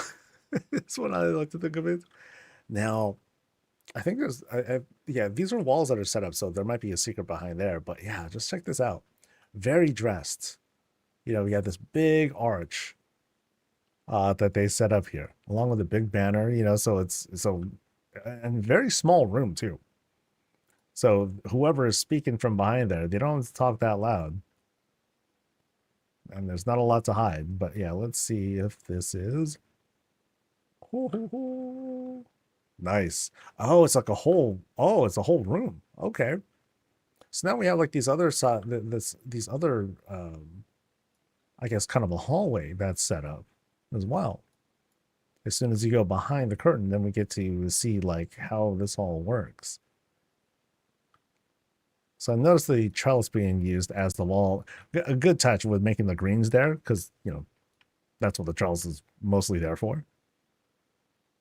A bunch of little random knickknacks on the side here as we're led into the next spots. Oh, I like this. They use the the market bins as little flower pots. Ooh, dude. Oh man. Man, I'm gonna love every time I discover a skybox room. I swear, dude. We just open the door and then boom, outside. So let's see how this opens up. Wham! Oh, this is cool. Woo-hoo. Dude, I feel like I just like escaped from like a dungeon or something. And like, yeah, just check out like the debris on the side here. It's like we walked out of ruins. Oh, that's so cool. That's so dope, dude. Yeah. Oh, that's hella good. That's hella good. I dig it. Oh, I really dig it. What a vibe. Really, really good vibe. The fence, I don't care if the fence is clipping. Come on now. I ain't that picky. Yeah, well, okay. I gotta back up and like see this whole spread. Oh, dude, that's so cool. Really good transition from the outside to inside, inside, outside, and all that. Another really fantastic example. Again, the whole ruined look really sells it. The lighting helps too, because it helps to obscure that. Yes, yeah, there's like some clipping that's happening here, but it's easy to overlook. You know, when we just do kind of a vibe check. So we have some overgrowth that's coming out from here. We'll pan left and right and we'll explore the area around here. So we go around here and we have like this lonely fire. One little fire to kind of act as a break in the darkness. It actually would have also been creepy if it was just like a little campfire and then like there's like, you know, turned over food or something like that, you know, to kind of tell that story. Yeah, there were some travelers or adventurers here who were looking for a bit of an escape from the elements, but little did they know cannibals lived here, you know, something like that. But it's really pretty out here. You know, if it's not telling like a story, it's just really, really nice out here. So they closed off. So in this case, they closed off the entire space. The entire space is closed off with walls. So I think we've successfully, very successfully hidden the basically we've hidden the illusion. Yeah, really, really good. And again, the lighting helps to kind of like dull the senses a little bit and keep us like in keep us in the immersion. Yeah, that's really cool.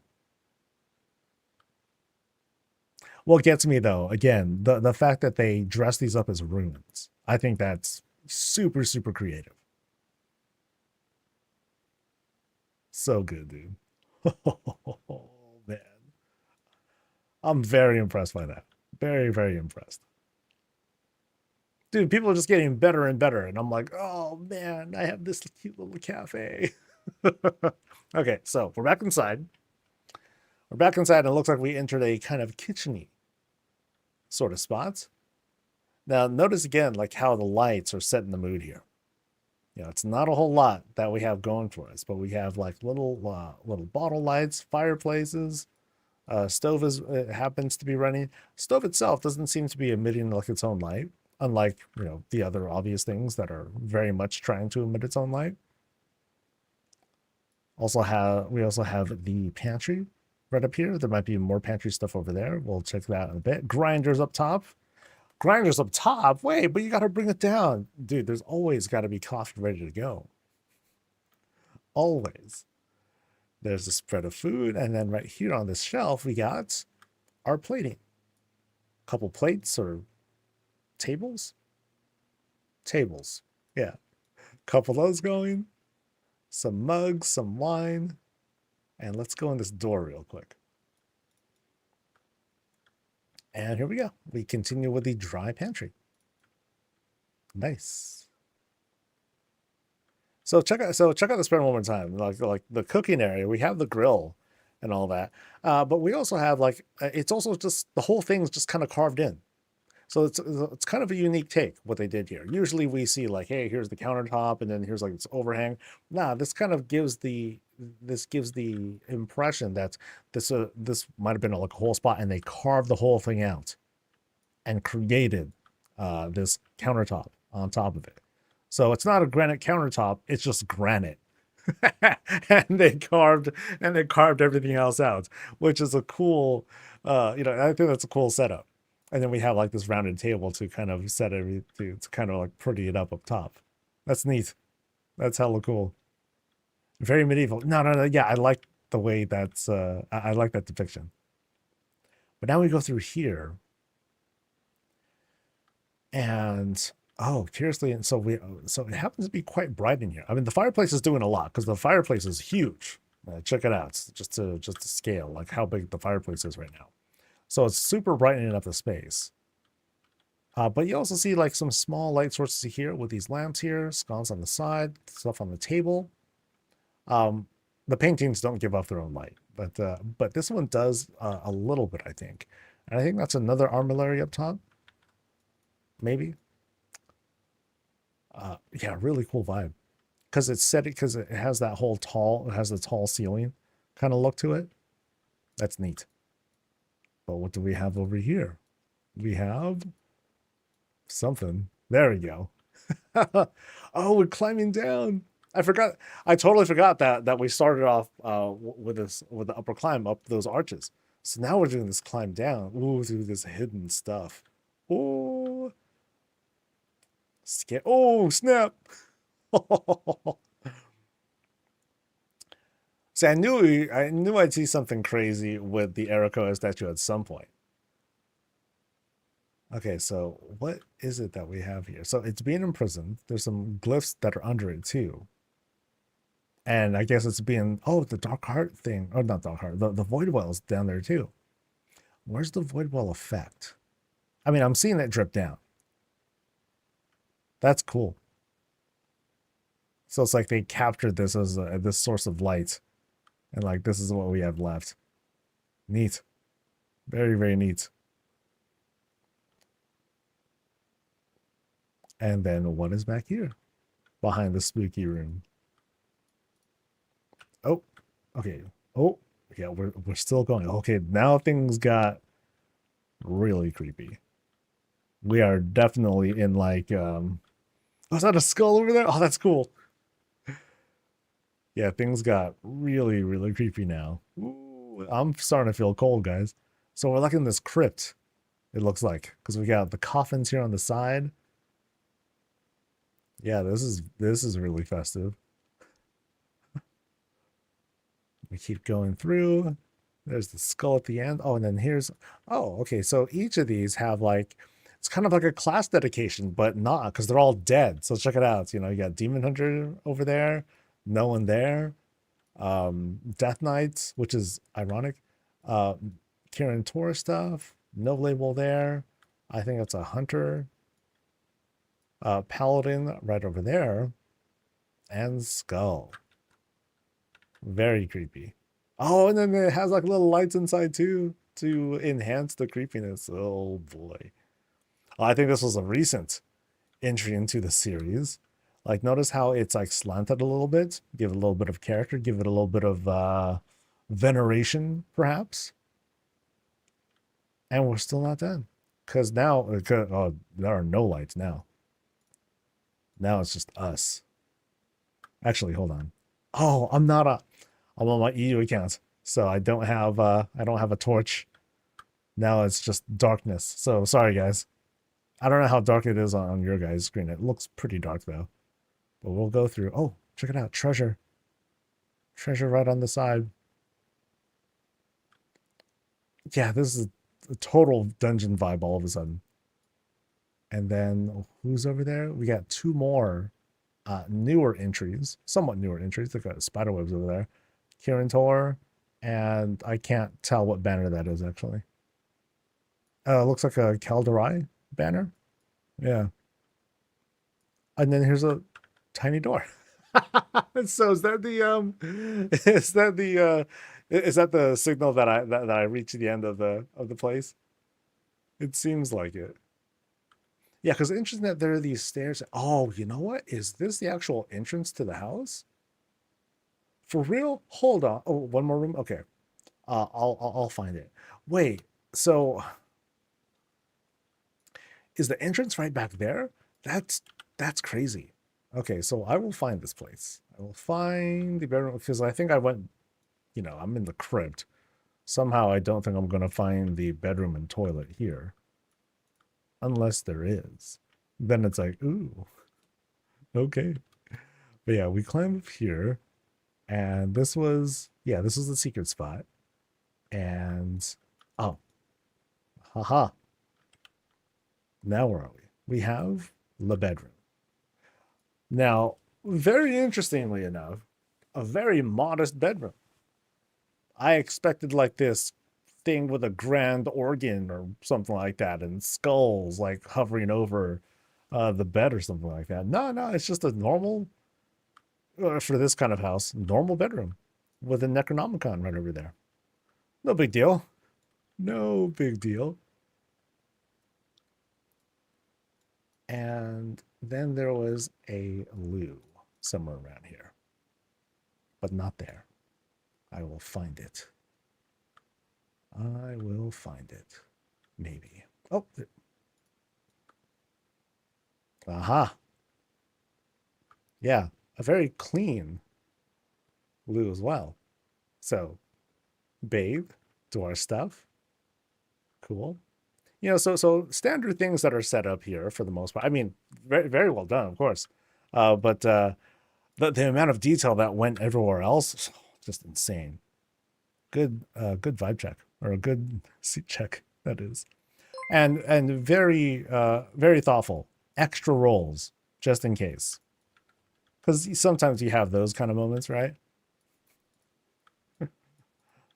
Oh, up? Wait, is there a higher elevation too? Oh boy. I mean, yeah, these are lowered ceilings. So now I'm curious. Behind.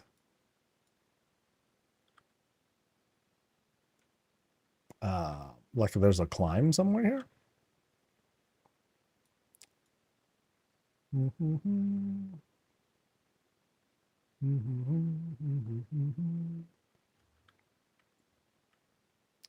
There's lots of bookcases. Oh, there's more. Shoot, I didn't open these.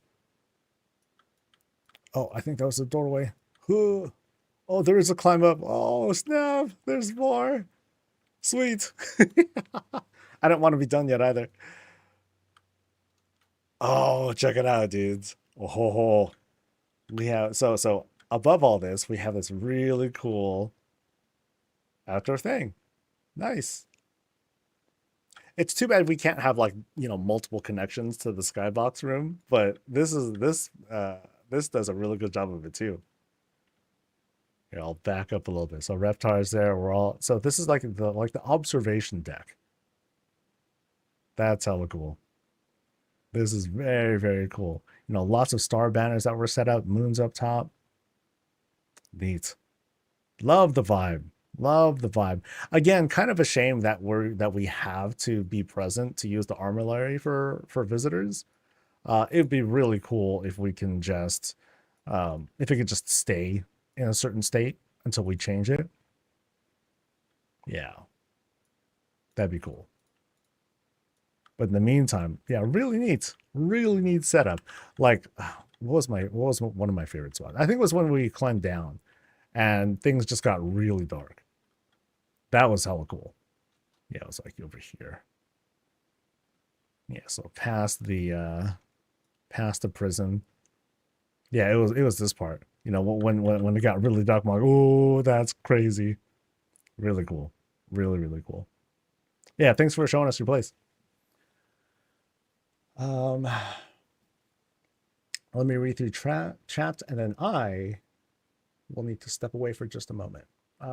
Do you do EU visits only today or later this week as well? I'd like to sign up for a tour, but I could also do a few hours or for it first. There's a week turnaround when you sign up. So people who sign up today, or you know, people who sign up this round, they're basically reserving a spot for next week. So you'll have plenty of time to do it.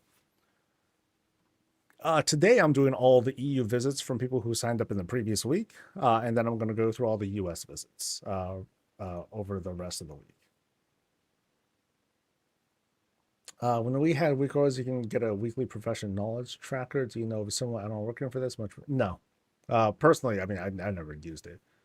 Um, but yeah, nothing that I know that was a big thing. People were tracking things um, like their cooldowns for knowledge stuff, you know, like hey, you got here's the knowledge for the week that you get from treasures, or the ones that you get as a gatherer. Like those were pretty helpful, but nothing that I know of yet.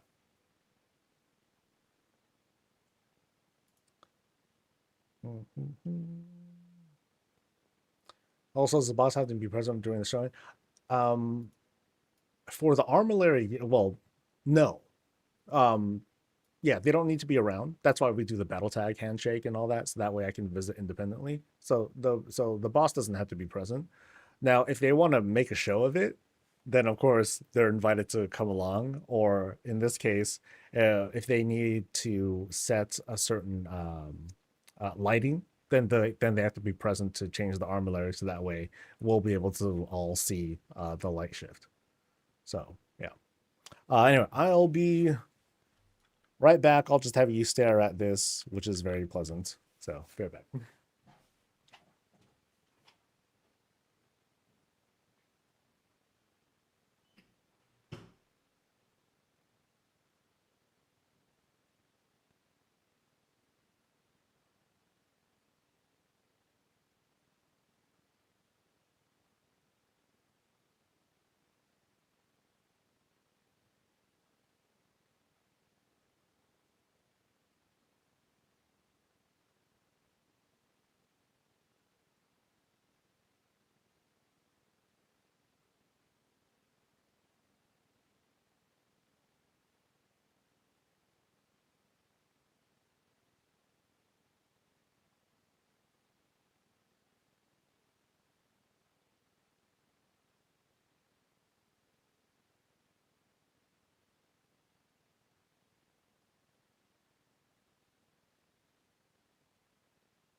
All right. Let's head over to the next place, shall we? we're heading over to Race's place. Over at 36. Let's roll.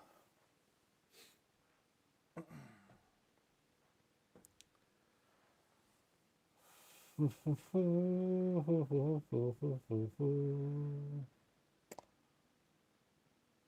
can see Adam has been up here for 10 months, regards to the. Oh, okay. Yeah, that part sucks. Hopefully there'll just be something new. I have not been doing a great job of keeping up on add-ons lately. It's normally my thing, but I fell off on it. The housing stuff just totally like got in the way of stuff. Housing and the profession coverage. That's been a big it's not an albatross, but it's definitely something that's taken up my time over the past couple weeks now. So we'll get to it. We'll get to it. At some point, things will calm down. At some point. Just not yet.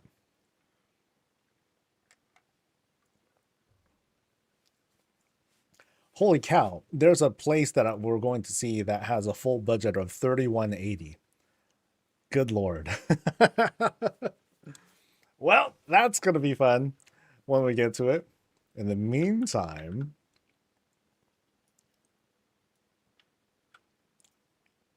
well, thank you. Thank you, Raisa. And this is Race's place over at Founders.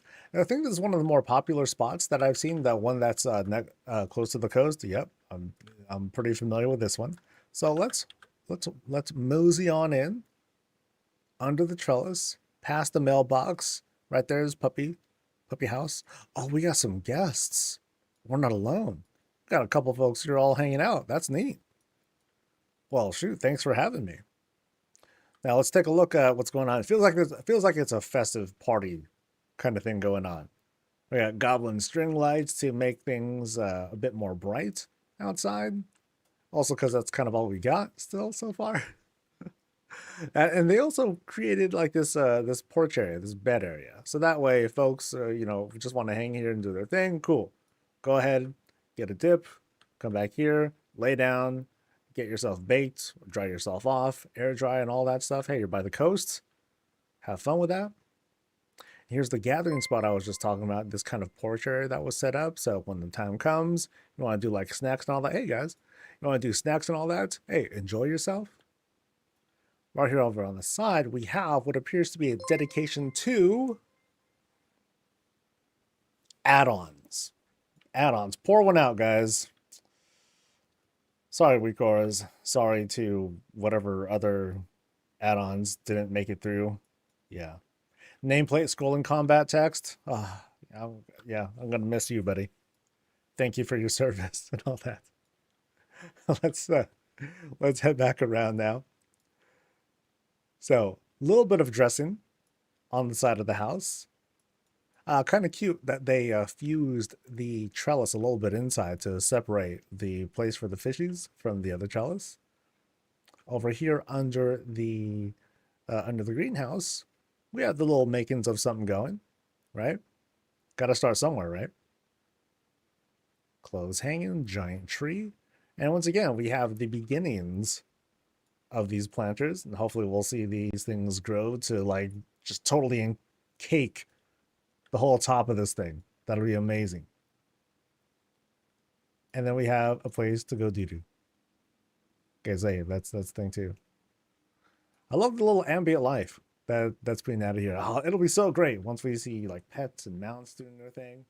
That'll be awesome. If they just start following you around too, oh, that'd be sick. Let's head on inside.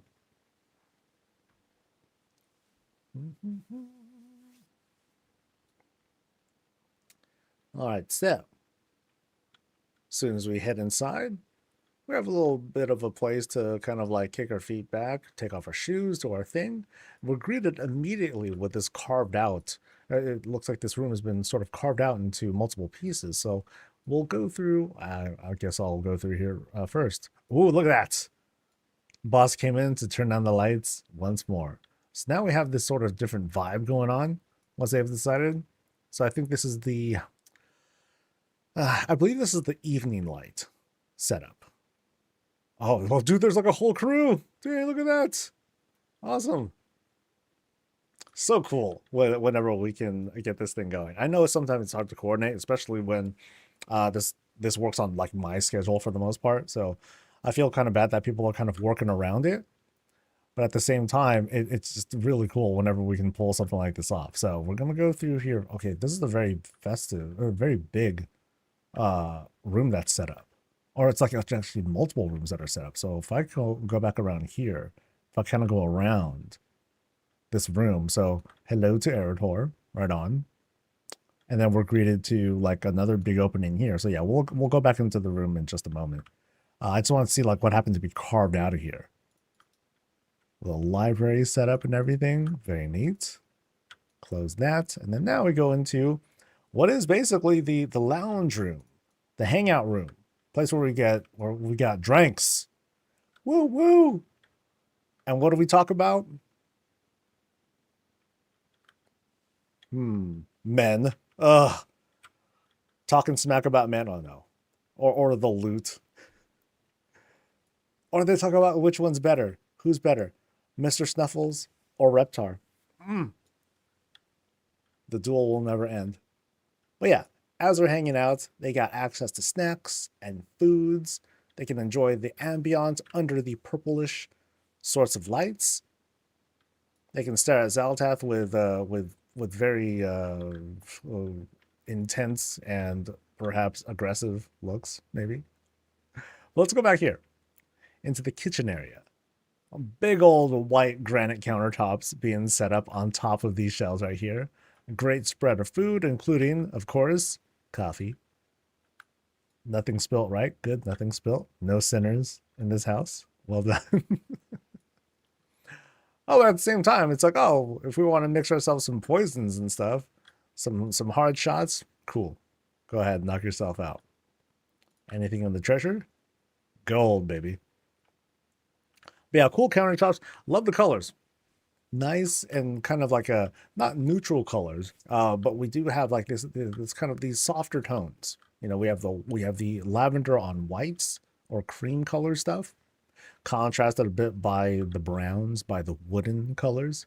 And then check this out. Like they also kind of dolled up the transition from here into the kitchen with these street lamps. That's kind of cool. I like that. Oh, big conscious that they have this Pandaren light just right there too. Makes it really pop. So from the kitchen here, I think I'm going to go through this spot first. Boop. So we have like kind of this separate serving area, perhaps for like other guests or whatnot. And I think that was the room. This is the door we were just at. Okay, cool. So we have like this kind of like hallway transition into the engine room or something like that. Cool. Are we actually on a starship? I don't know. But it does kind of have that vibe. I mean, engineer Miss Murgle is doing her thing. Yeah, so something's happening here. So either this is like a kind of a night well, sort of like sucking up Mako energy from the ground, and we're eventually going to ruin the planet. But there seems to be like some sort of like kind of in-out sort of thing happening here. We'll actually, yeah, we'll continue exploring this room. Actually, no, I'm going to backtrack first, since we're just next to this room. So we have this Draenei fountain here on the side. And again, you can see how things are dressed with mostly like these softer purple lights. But then also from the outside, it is the sun.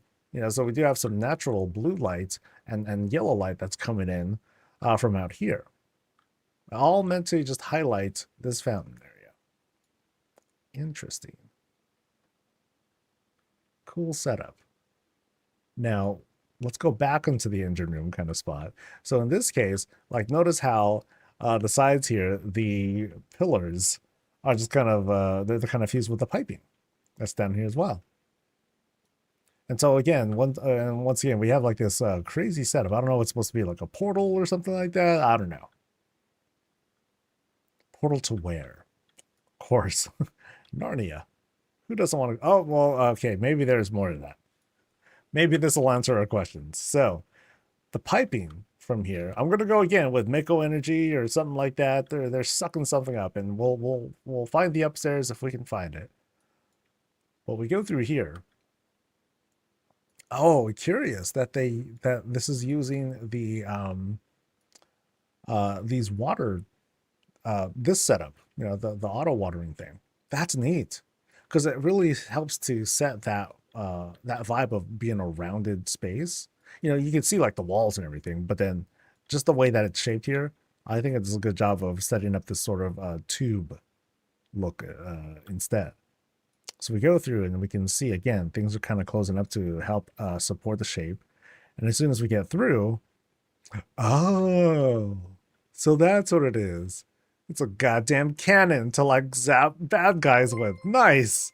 That's sick. I'm too small to operate it, but it's okay. I mean this is one of those like semi-villain arcs where the whole point is, yes, we're summoning the terrible evil demon, but it's because we want to kill it, not because we want it to like take over. We're the good guys, man. We're the good guys. Promise. Then the gun breaks down, and then the monsters start coming through. It's like, no, but we had the best of intentions. Of course you did. Of course you did. You just didn't realize you became the villain. And then Nixia's like, yeah, I don't care. Fire, deep breath, whatever. That's neat. That's neat. And now we're doing a climb. Because I saw the climb. Yeah, hella cool. Because the story that's being told is, this is it's a house and everything, but it also has another purpose. Down here is like this portal to damnation and all that. That's cool. Very, very cool. And there's nothing up here. Okay. That's well, I thought I found something cool. I thought I was being inventive there. So it's a Stargate room. Got it. That's what we're powering here. Interesting. Now I wonder, can I climb up there? Let's keep exploring. Let's see what we had missed. Yeah, because this is the staircase room. And then back here is a not staircase room. And over here are stairs. See, I know I find it somewhere. All right. So, kind of deceptive because I know this isn't the front door. This is a stairwell room.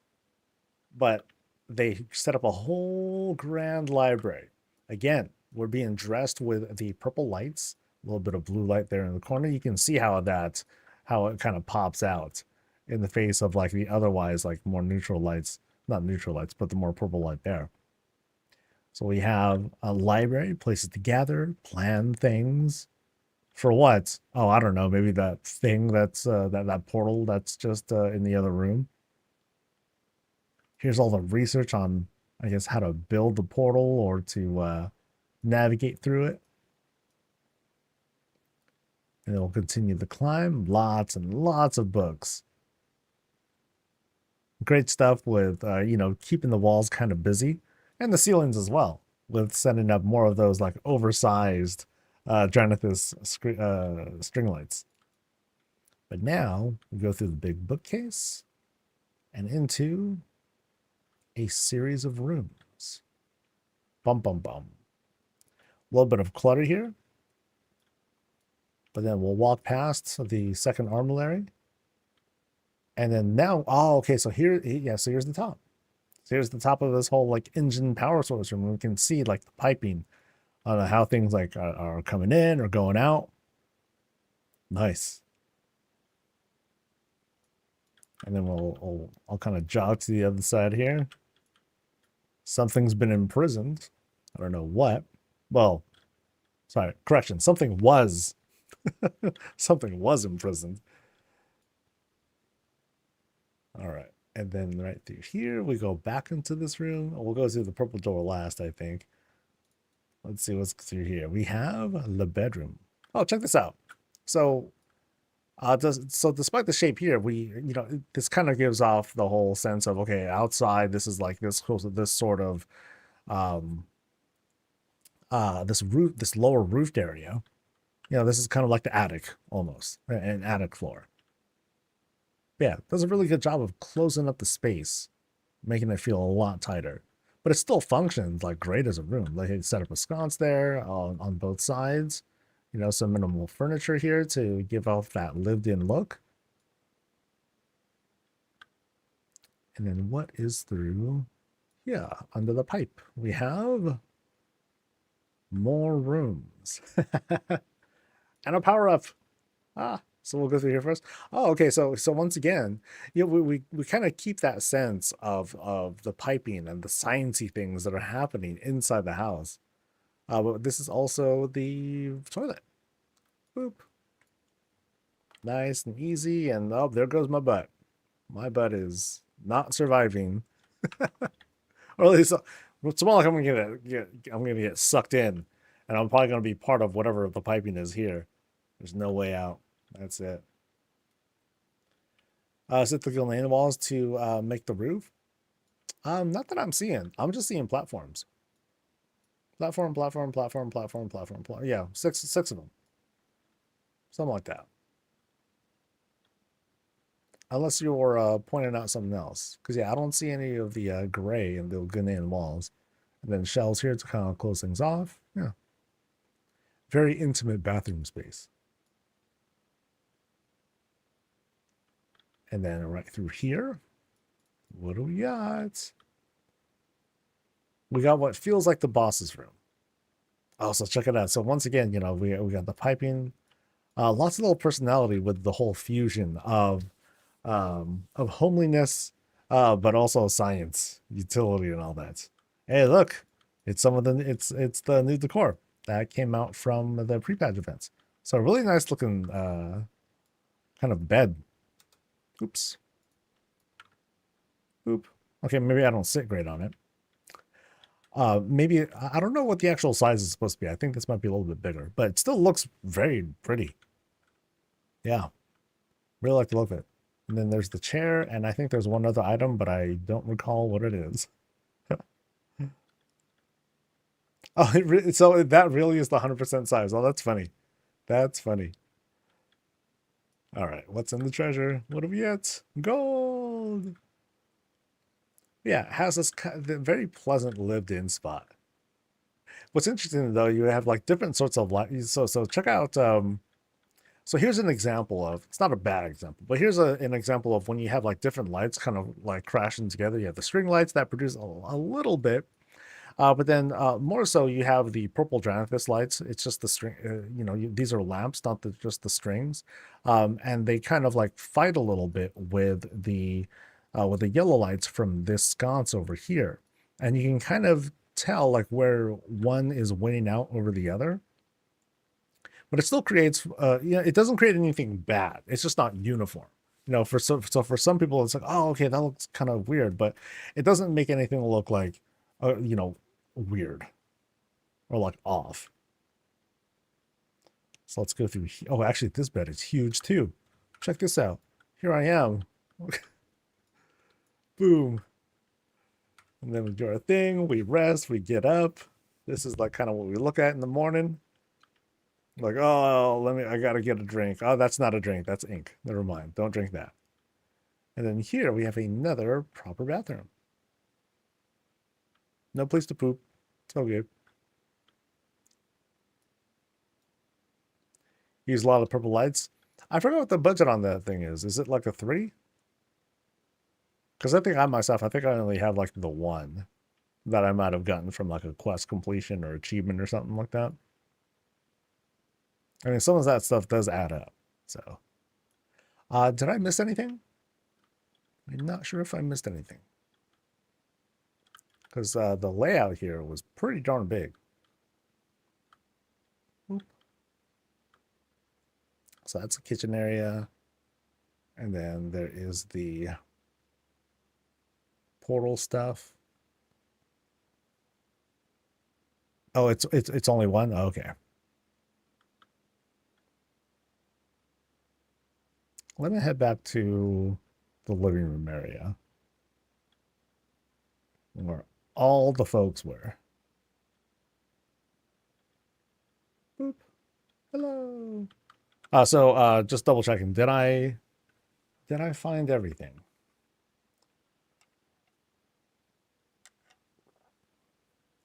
I feel kind of confident. Got some cheerings. Got some cheers. All right, cool. Yay. Yeah, thanks for showing me your place. The bell dragon and the hanging lamps fit really well into this house. I can't make them work for mine. Yeah, they're so big. That's why. Yeah, yeah. All y'all come and take a bow. Y'all help to set the mood. Oh, did you put something on me? No. Okay. Yay.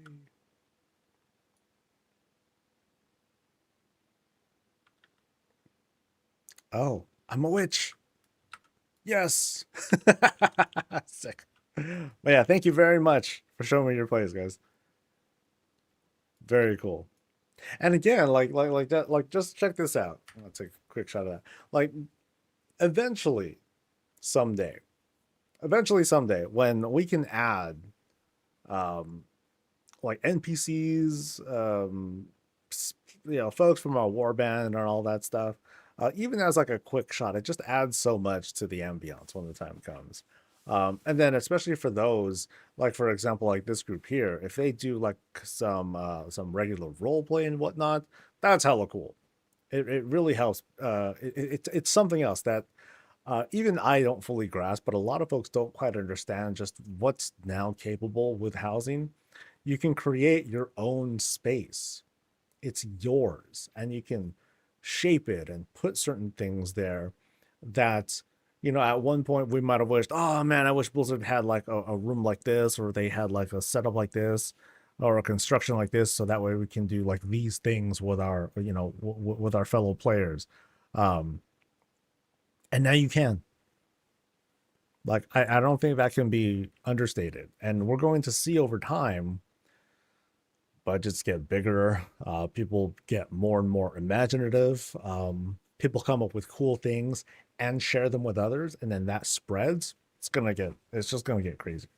So I'm really looking forward to what folks have to share in the future. I mean, um, for those who've been watching these visits and other people's visits over the past 2 months now, so it's been about 2 months now since housing became a thing. Look at how far we've come. Look at the level of creativity and things that people or have been able to think of. It's mind blowing, and it's just gonna keep going. More budgets, more items that are being added, um, more utilities and whatnot, and yet there's like a bajillion things that we still want. Actually, probably like 2 bajillion things. It's wild.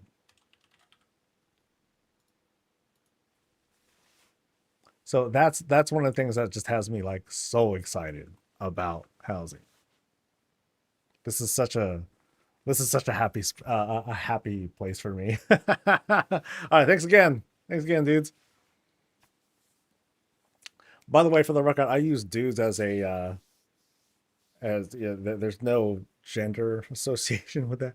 Dudes are just dudes and all that. I think I should never add warband members to do housing pets and toy share. I mean, that's the cool thing is that we don't have to. Like for me, I'm not comfortable with it at all. I think it kind of breaks the fourth wall because for me, my characters are just extensions of me as a player. And so for me to see me is weird. Like what I would do, here's what I would do, Taljakar.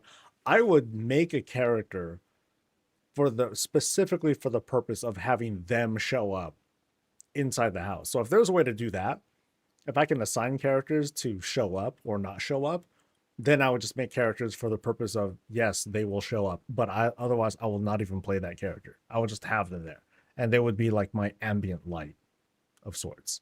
Um, it'd be weird too, but I definitely wouldn't want to have like my active, if I actually played alt, I wouldn't want to have my alt there because then that would feel weird to me. So, make an Alfred. Actually, my character's name is Sulfred.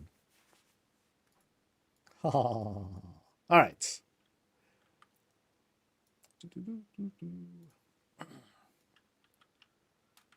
All right, folks, welcome to Juicebox's place. We're over in Founders. We're in the creepy, spooky part of Founders and a bit of a less familiar plot that I've seen. Now, regardless, let's see what we have going on here. It's clearly like this kind of cave setup with a path that leads us right over. But, as usual, I want to take a quick jog to see if there's anything extra that might be around, like a dead body. I don't know. We do have the newer kind of mushroom setup here. It's greens to add to the spot, and they're pretty big. So they're pretty decent on the budget if you want to have something that takes up like a good bit of space, especially if you make it bigger. Otherwise, yeah, aside from the greens on the side here, we're just invited to walk right in. And then, so here's what I noticed too. We have like these rails coming out. So I have a feeling we're going to enter like this sort of like mining cave sort of spot. That might be neat. Let's see what they got. Oh, actually, we're going into a portal. Yay, dark portal stuff. Let's go. All right. So as soon as we go in, we're invited into a climb immediately. So low roof, very, very tight space. A couple greens and little debris things here and there to kind of give a little bit of sense of something more. But again, very, very tight. And once again, we're doing like this climb already. So it gives a really cool sense of depth already. So we do the immediate climb. We go through like that little closet space. And now we appear to go right into, oh, check that out. Damn, got this whole outside vibe as well. So yeah, once again, we come in and now we're in a stairwell room, but we're in this climb. So we immediately have this sense of, going down and up. Oh, and there's the boss. Hey, what's up, boss? This is so cool already, man. Oh, yeah. So we climb down and we have like this. So it's cool because now we can do this little like kind of exploring thing right down here. Oh, that's sick. Are we meant to go down there? I don't think so. Yeah, and then of course they were thoughtful enough to make a climb all the way back up. And then the same thing down here. So we can fall to this elevation, but we can either go across and back up the bridge, or we can climb up right through here to keep our orientation.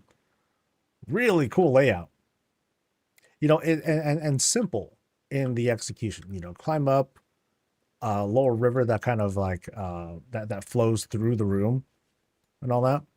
Waterfalls on the side that give this direction of like down here, and then flows down, across, and then out through there to the unknown. Whatever.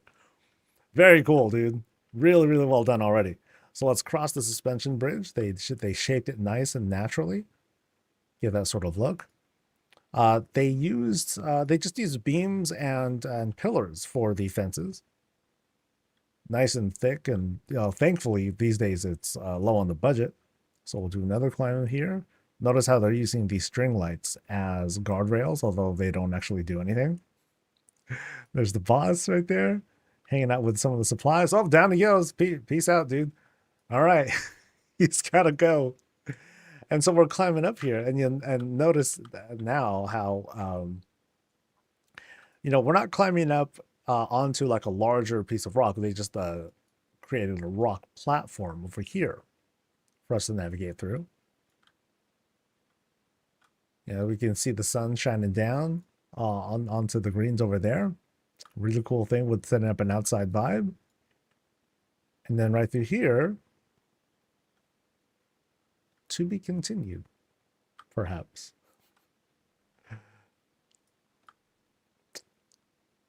But there's more. There is more. They mentioned right here, this waterfall is more than just a waterfall. Boop. Yeah, there's more stuff. Ooh, check it out. Oh, dude. Ooh. Oh, what is this? Oh, wow. This is so, well, damn, this is a heck of a setup. So they have it's like this semi-cathedral sort of thing going on, but ooh, so what is this though? I'm not sure what this is. Are these like planks or not beams? Beams aren't shaped like this. They're tables. Damn, that's a lot of tables. That's hella cool. That's really cool. Wow. So check out the assembly here. This is okay, there's a lot going on here. So as mentioned, tables there. These look like the top of something. Yeah, that's being used for the stairs. Um, I know what this is. It's I think these are Gilnean walls, or something. That yeah, like the corners of a Gilnean wall, something like that. That's being used here, and up top there as well. It just looks a little funny because I think the clipping is causing like some lighting distortion there. And then there's some more walls up there. Like you can see, like you see that shape, see that texture right there. That's the that's the top of the wall, and you just see it being used again and again and again and again and again. That's creating this whole rounded shape. The rounded tables, elven tables, they're flip upside down to create that sort of to help support the shape. And then above it, again with the walls, they created beams to set this up. And oh, see how like it's coming out through the wall too, so it's kind of supporting that as well. And on the other side here, you have more. There, I think there's like another secret door behind that. This is crazy, dude. The assembly on this is just nuts. It is so good, dude. Oh man! And then more of those up top as well. Oh snaps! So yeah, so check it out. Like they took table set, table set, table set, resized it a bit. You can see the clips there, but then they just made it bigger, bigger, bigger to create this sort of rounded shape around here. Oh, really good. Like this shot. Boom. Fantastic. Fantastic. Yeah, you have to take a good long look to see like clips and other small things, but the shape of it, really good. Really, really good. I love that they added the detail of like having like the supports up here, along with the along with more of the rounded shapes, to again support this entire look. Like this is so good, so good. And then taking the time to take all of these walls, embiggen them, flip them around, and get that angle just right. Really, really good attention to detail, dude. Really, really good. And there's more. Nice. Oh, look at that. They even added more of a climb on top of this. Ooh, extra credit. So like you can see here, like here's part of the wall, and then here's like the side of it. And okay, not there, but and like some other actually I think that might be it. Yeah. So good, dude. All right, so what's through here? We have dun dun dun. So I'm guessing I think this is it, right? Damn. See, I was like you had me at the whole bridge crossing thing with the river layout. I was like, dude, hell yeah, dude. And then you bring us here. Ooh, boy. Tables are low budget too. No, but no, I think this is smart. Like to me, it helps to set a certain kind of vibe. Yeah, I like it. I like it. Yeah, thanks for showing us. Just the shaping of that. Mm-mm-mm. All right, dude. Where are we going next? Dude, these today's well, every visit is, but today's has been such a treat. Such a treat.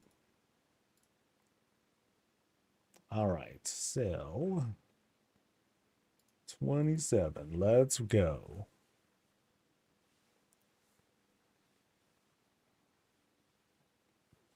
All secrets are hidden in plain sight.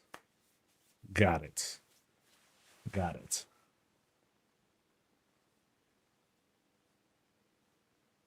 That's crazy. And 1600. Yeah, that's crazy. That's crazy. All right. And this is you. Okay.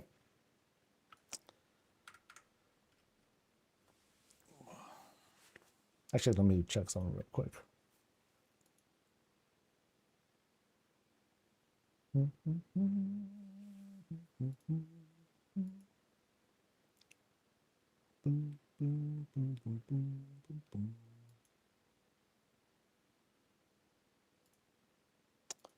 Really? My electric bill went down? I don't believe it.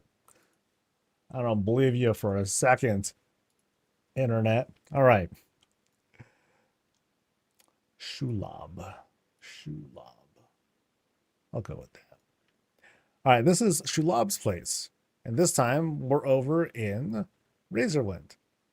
I've been going to a lot of founders places, so I almost forgot like what it's called. So now it feels like we're kind of being interested as if this is the entrance to like to a resort or a different spot, something like that. Because we kind of have what is we have signage here, no check-in table or anything like that, but we are just kind of guided in from the paved streets over here. But let's take a short lap around. We have some tents to kind of doll up the yard area. And this is one of the less used areas, but it's also one of my favorite areas. These kinds of high rises, so we're at a really, really high elevation. Plenty of places to fire off our laser beams and cannons and stuff. Now, the place itself, really dolled up. Like they skinned the house with cave stuff, but not just that. They added a whole bunch of like different troll themed motifs and shapes to kind of, again, dress it up. We also get to do this climb a little bit higher and higher. We get to say hi to the wyvern.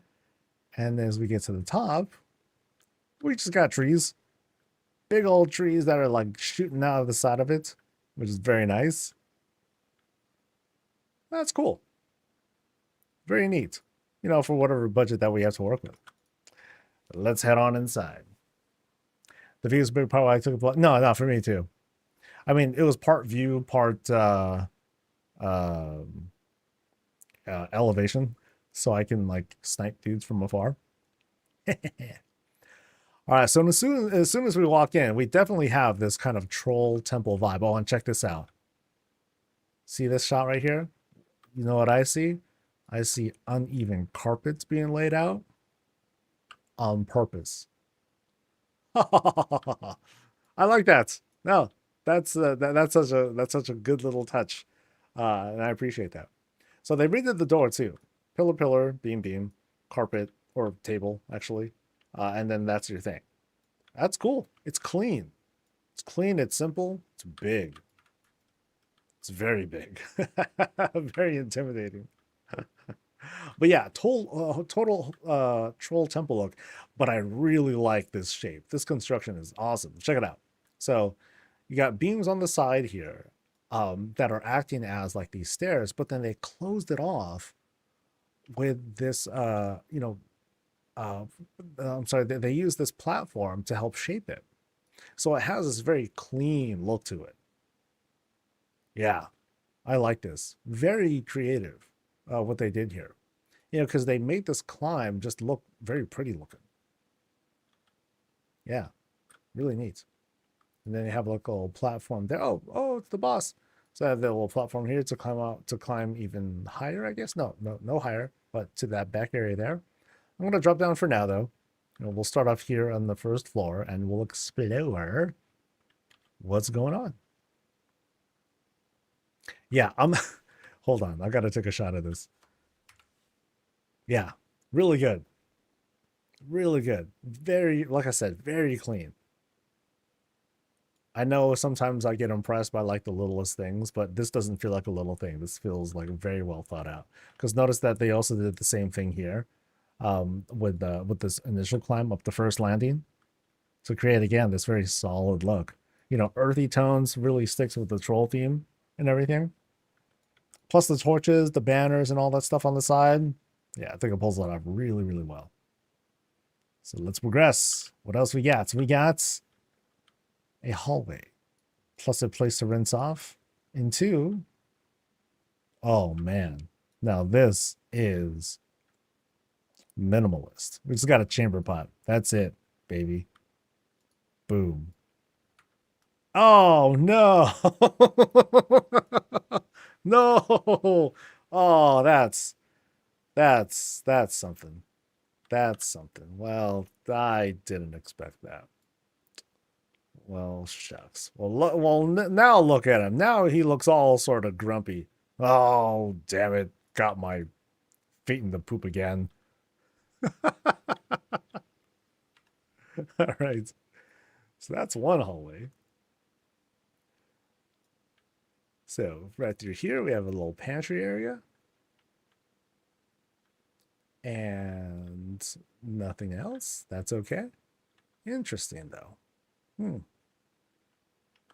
Yeah, because we have all that stuff is kind of walled off. And then same thing here. But we are in a stairwell room. But let's do this climb.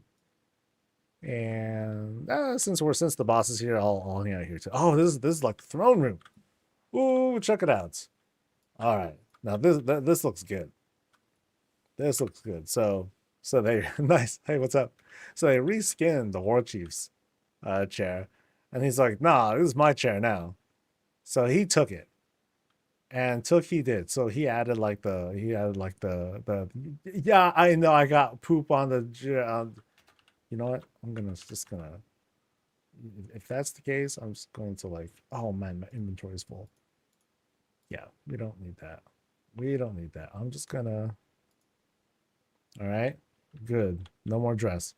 All right, so again, skinned War Chief chair, added the troll branding basically to make it theirs.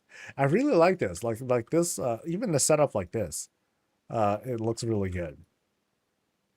Again, nice and clean on the setup here. Big old blong to announce whoever's coming in to visit and everything. Very cool. And then, okay, that was where we came from. And now we have this very, ooh boy. We're gonna be here for a while, guys. By the way, this is the house that I was saying that this was filled up and the budget was 3180. So we're going for a walk, buddies. So we enter this stairwell room and check out the layout. Notice how the layout looks. Little climbs onto, not exactly a stage, but like all these little climbs here and there. Not stairs, but you're just kind of going up these ramps that'll take us higher and higher. So, oh man. So let's go up and then we go down to this kitchen area. Full pantry. The setup uses the overhang to help close off the space. As you can kind of see right there. Take any food you like? Cool, because I'm getting pretty hungry. So, grill and fireplace setup, really neat. With how it all just kind of like fits in.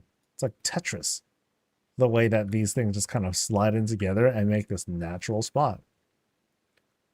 Yeah, I love how it like and we climb up and then we have that look, the semi-cluttered look. There's like the benches that are like kind of like shoved out a little bit. Folks have been here. They're a little bit rude. They didn't tuck it in all the way. And it's kind of cool how this spot here can be used as sort of a stage, kind of, sort of. So you can make announcements and be like, yeah, right up top here, like some dude could just be like beating on the drums. Oh, hear ye, that sort of thing. Come this way first, if you insist. All right. So now we're climbing. Whoa, okay, I'm lost. Holy cow. Okay, so I think we're crossing into another stairwell room. Jeez. I'm so gonna get lost. Up here we keep the little wyvern. Baby one. Okay, so let's take a look at baby wyvern. There it is. Oh, baby wyvern's playing with Mr. Schnuffles. Yay. Right on.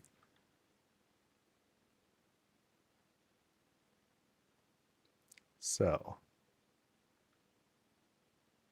I guess we're following. All right. Uh, the trouble with me following is that I'll lose my sense of orientation and then I'll get lost and then I'll stop losing what I'm, where I'm at or where I'm exploring. This is where he keeps his pets. Okay. Oh, and this was the climb. Oh, there's a climbable right over here. Oh wait, no, I haven't been here. Oh, snap. Okay, so I don't know where he went now. Did he? So we're climbing up this tree, which is just part of this. That's crazy. That how it just turned out to be part of the layout of the house. Oh, that's so good.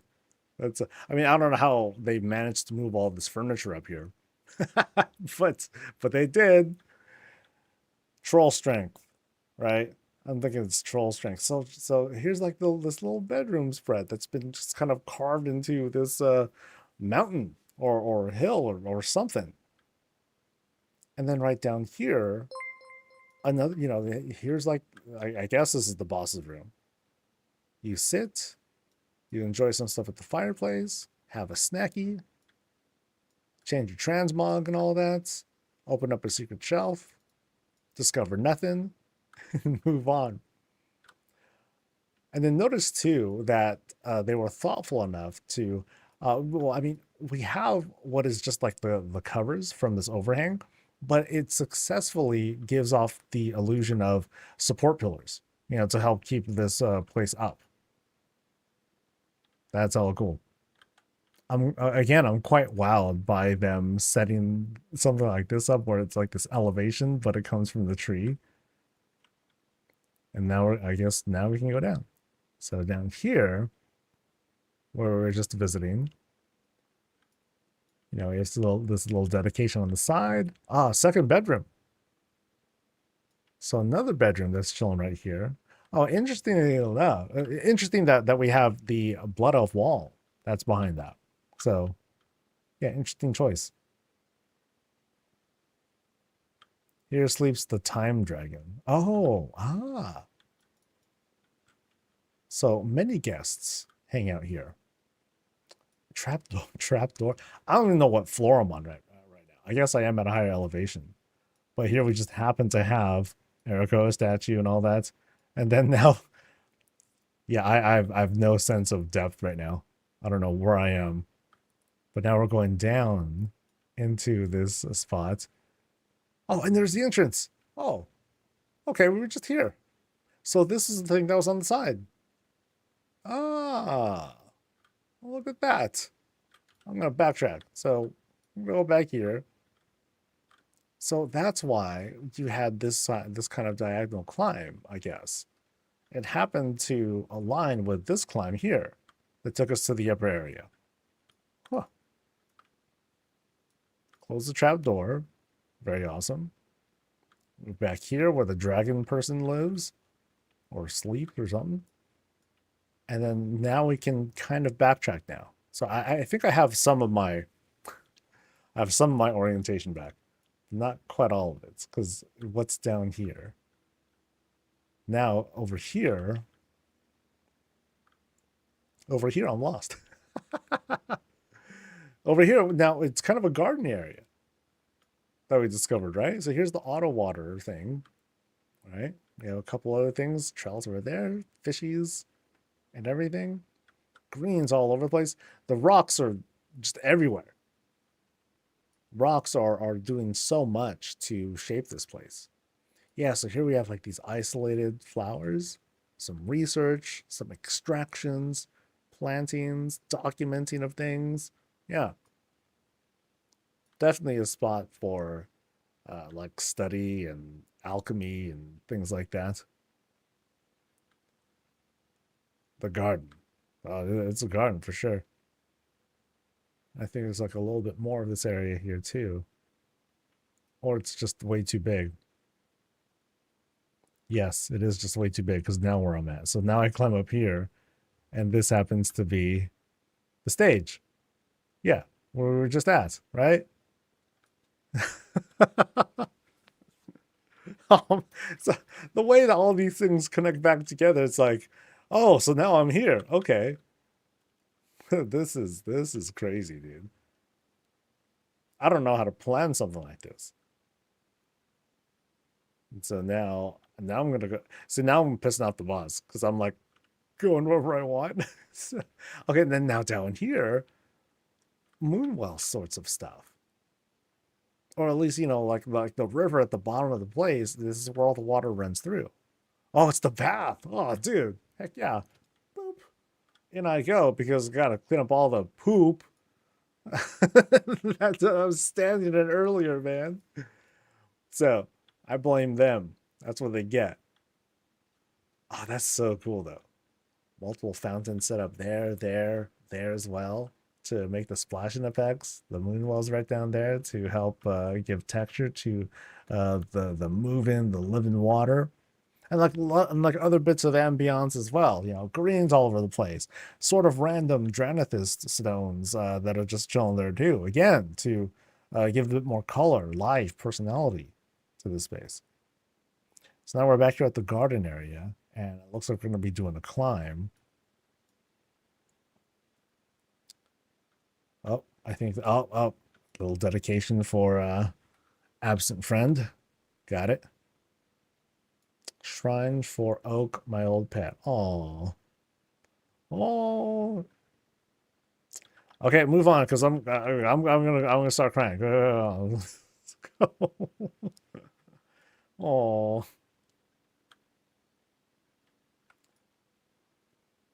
wow, I need to hire this dude to build my interior. Yeah. Okay, so I think we need to climb up now, right? Sometimes her hoots can be heard coming through the hanging the flutes. Oh,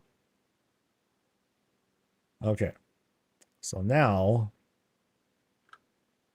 we're lost again. Okay, so we climbed.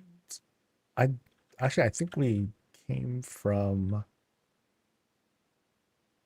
Nope, I don't know where we came from. Yeah, sheesh.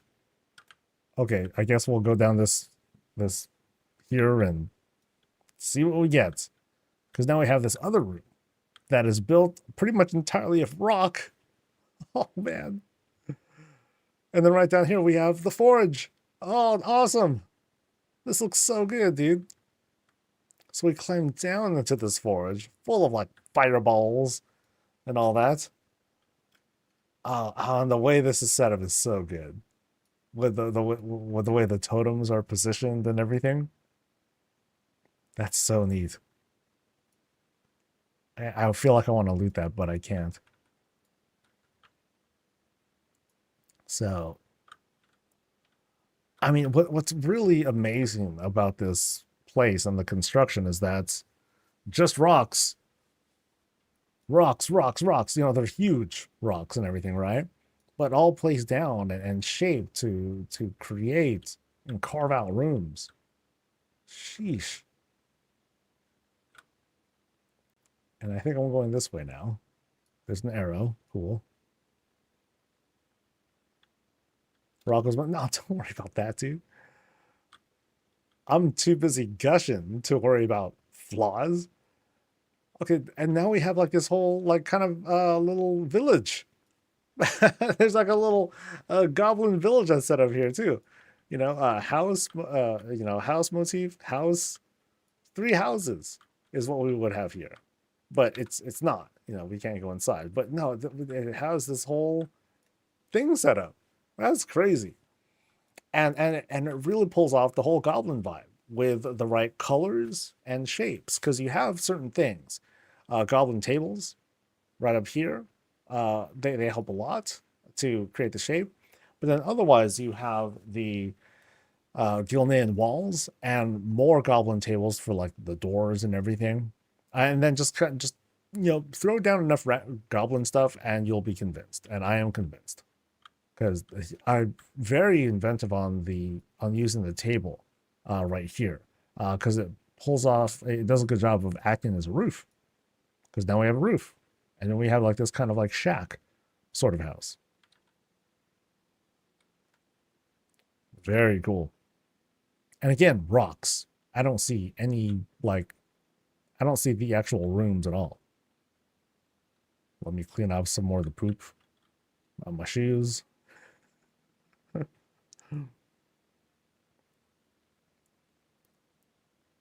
then we climb down and okay, that was the forge. Okay, so we were there. So I think now we can backtrack to the sort of main hall that we were at, I think. Yeah, it feels like I'm in Dead Mines. Like this is like it's like a whole dungeon sort of thing, but smaller because I'm RP walking the whole way through. So check it out. Now we're back in this main area, the main stairwell, and we still got that much climb to go, and I don't know where the hell I'm going next. It's like armillary there to set the mood if they wanted to.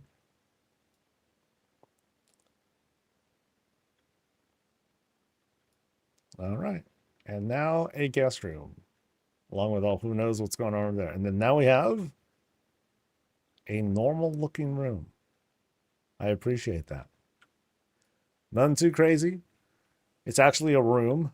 Or actually, no, I'm sorry. It's a kind of a closety area because here's like a closet here, and I'm guessing, and this looks like kind of a closet as well.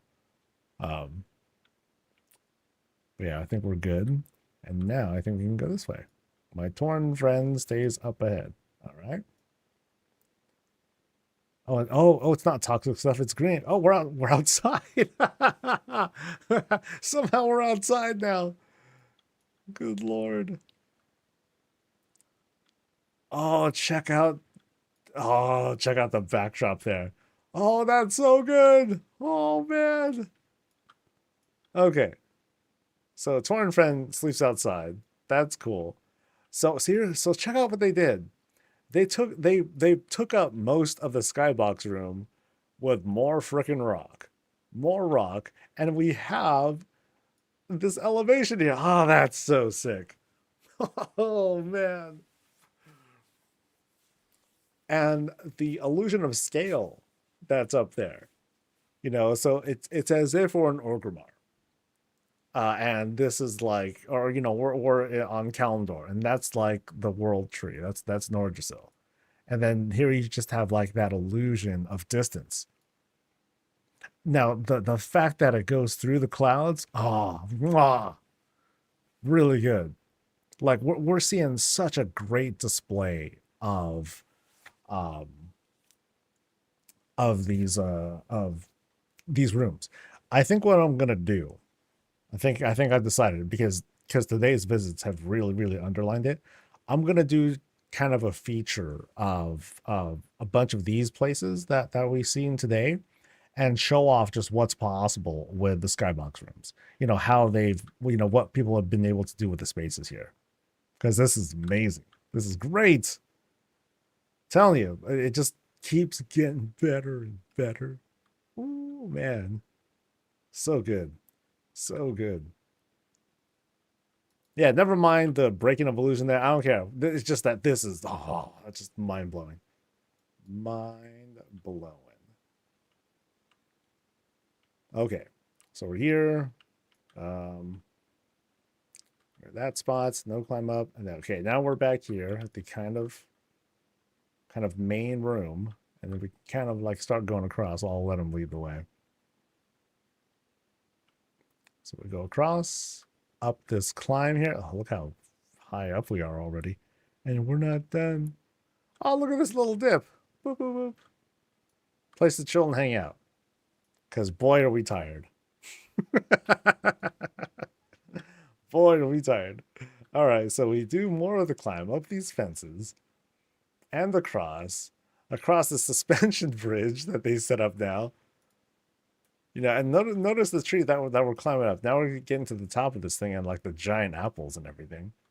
So here's a little library. And it's set up. Yeah. Nice and easy. Now I feel free to explore. Okay, I will. Thank you, buddy. Thank you for showing me around so far. because we're at the top. Haha. But yeah, let's see what else we got going on up here. Ah, now it's now fitting that it's like the last, the last room where the loot is. Because if this is like a dungeon we're fighting through, this is the end of the delve, basically. Okay, this is nuts. So I'm trying to understand trying to understand the layout here because this is crazy, dude. Look how much I'm climbing for all this. So we started here, humble beginnings. Little spaces here. Little tiny closet spaces here. Not a big deal. I'm like, okay. And then things just open up and they got crazier and crazier. So we go up this one stairwell. We go across here through this circular room. Then we go through what I believe to be two stairwell rooms. But as we're going through the side, on the side here, we have another stairwell room. Here's the top of it. And then we start climbing down. And here's like the bottom of this. And I think there might be multiple closets. So like here's one that was set up that I didn't quite catch. And there's just so much more. Yeah, we go down here.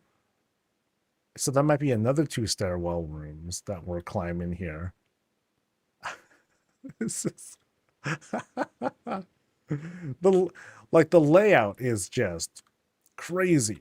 Notice this tree, for example. Notice how this tree is so goddamn big that it encroaches like through multiple rooms. But I have a feeling that it's also clipping through multiple rooms. So like here's like notice this wall here, notice this wall here. They're colliding here in the center, and it's acting as like kind of the center, a center that helps to link multiple rooms together. That's so good. That's insane. And then we go outside. We go outside and we got a whole ass mountain. See, so yeah. So like I said, like the tree was kind of at the center of it, and then everything just kind of builds out around it. That's so good, dude. This is incredibly impressive. This must have taken like 2 hours to put together. I'm just messing. That man, so good. Oh, and then there's more tree. Oh, that's right. Okay, so it does extend like all the way down. Sick, so sick, dude. Well, thank you for showing us your place. The layout and the detail is incredible, incredible.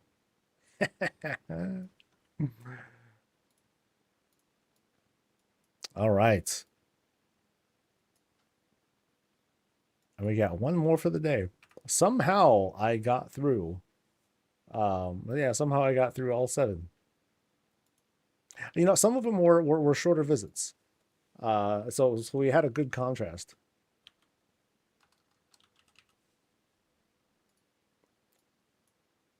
All right, so now 4 to 6.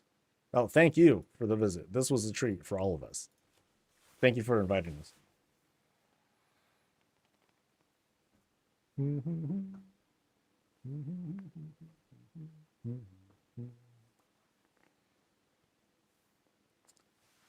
What does housing do?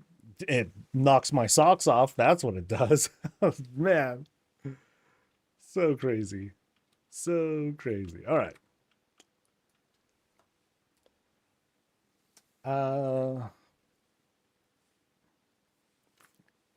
I'll get started with this in a minute. Do you think Artisan's Moxie would be required to craft profession tools? No. I don't think that they'll be required to craft profession tools, but they will be required to buy the recipes for most profession tools. As for abundance, I don't know when abundance is going to start. I don't think they made that clear. It might be not early access. It might be actually, day one, the official day one of the expansion. And so the official day one of the expansion would be like Tuesday. Not Monday. So it might start that soon. But I wouldn't be surprised if it didn't start until like the week after or something like that. Um, yeah. I think your last video said pre-patch the core would be available in midnight for more purchases. That's correct. Yes. Let me thank some folks too. I haven't done thanking the people today yet because I'm terrible. Thanks to Toodles, thanks to Jeff Laws, thanks to Dragon, to Chromosome, and Blaine for subscribing. Appreciate it, guys. Much love, much love. Thanks for welcome my Alliance house. It's getting pretty crazy too. Right on, dude. I mean, in a few weeks, feel free to resubmit for a visit, and that'll be cool. All right. I think we're ready, right? I think we're ready. La, la, la, la, la, la, la, la, la, la. So I shouldn't have to worry about farming rares to get more of the core. So yeah. I wouldn't recommend really farming for them. Like if you really want to show off the stuff like right away, absolutely go ahead and get them. But especially because we don't know how much they're going to cost from the vendor. I haven't tried looking to see like how much they cost. But yeah, in the meantime, if you want it now, go ahead and get it now. But I wouldn't stress over it too much either. Let's see, El Gildor.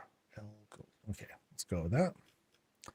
All right, this over here is El Gildor's place over in Razorwind, and we have like this kind of red carpet treatment setup going on. So actually, let me start from here. Let me start at the bottom. We're gonna jog over. So here we are. This is the entrance. Front door is right there. Very nice and festive.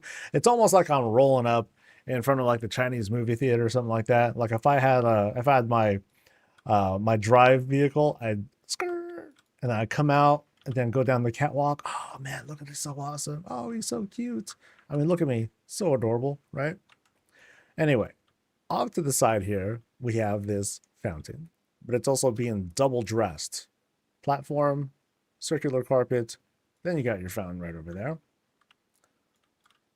Flight points right over on the side, but then over here, sorry.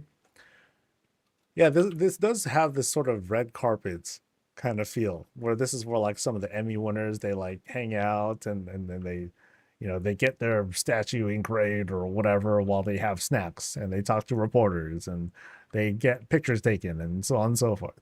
So feels like a very social spot outside the house, even though it's night. It's all good. So over here, we have some cozy place to sit, enjoy some drinks, any fishing equipment, because the dock's down there, right? Yep, dock's down there. No fishing equipment here. We all get takeout. Oh, takeout sounds so good right now. No, I'm going to be good. I'm going to be good. Wait, what's for lunch? Nope, I'm going to be I'm not going to treat myself for lunch. It's all good. Housing is my treat. Housing will sustain me, and I'll just have soup. Yep. Gonna be good.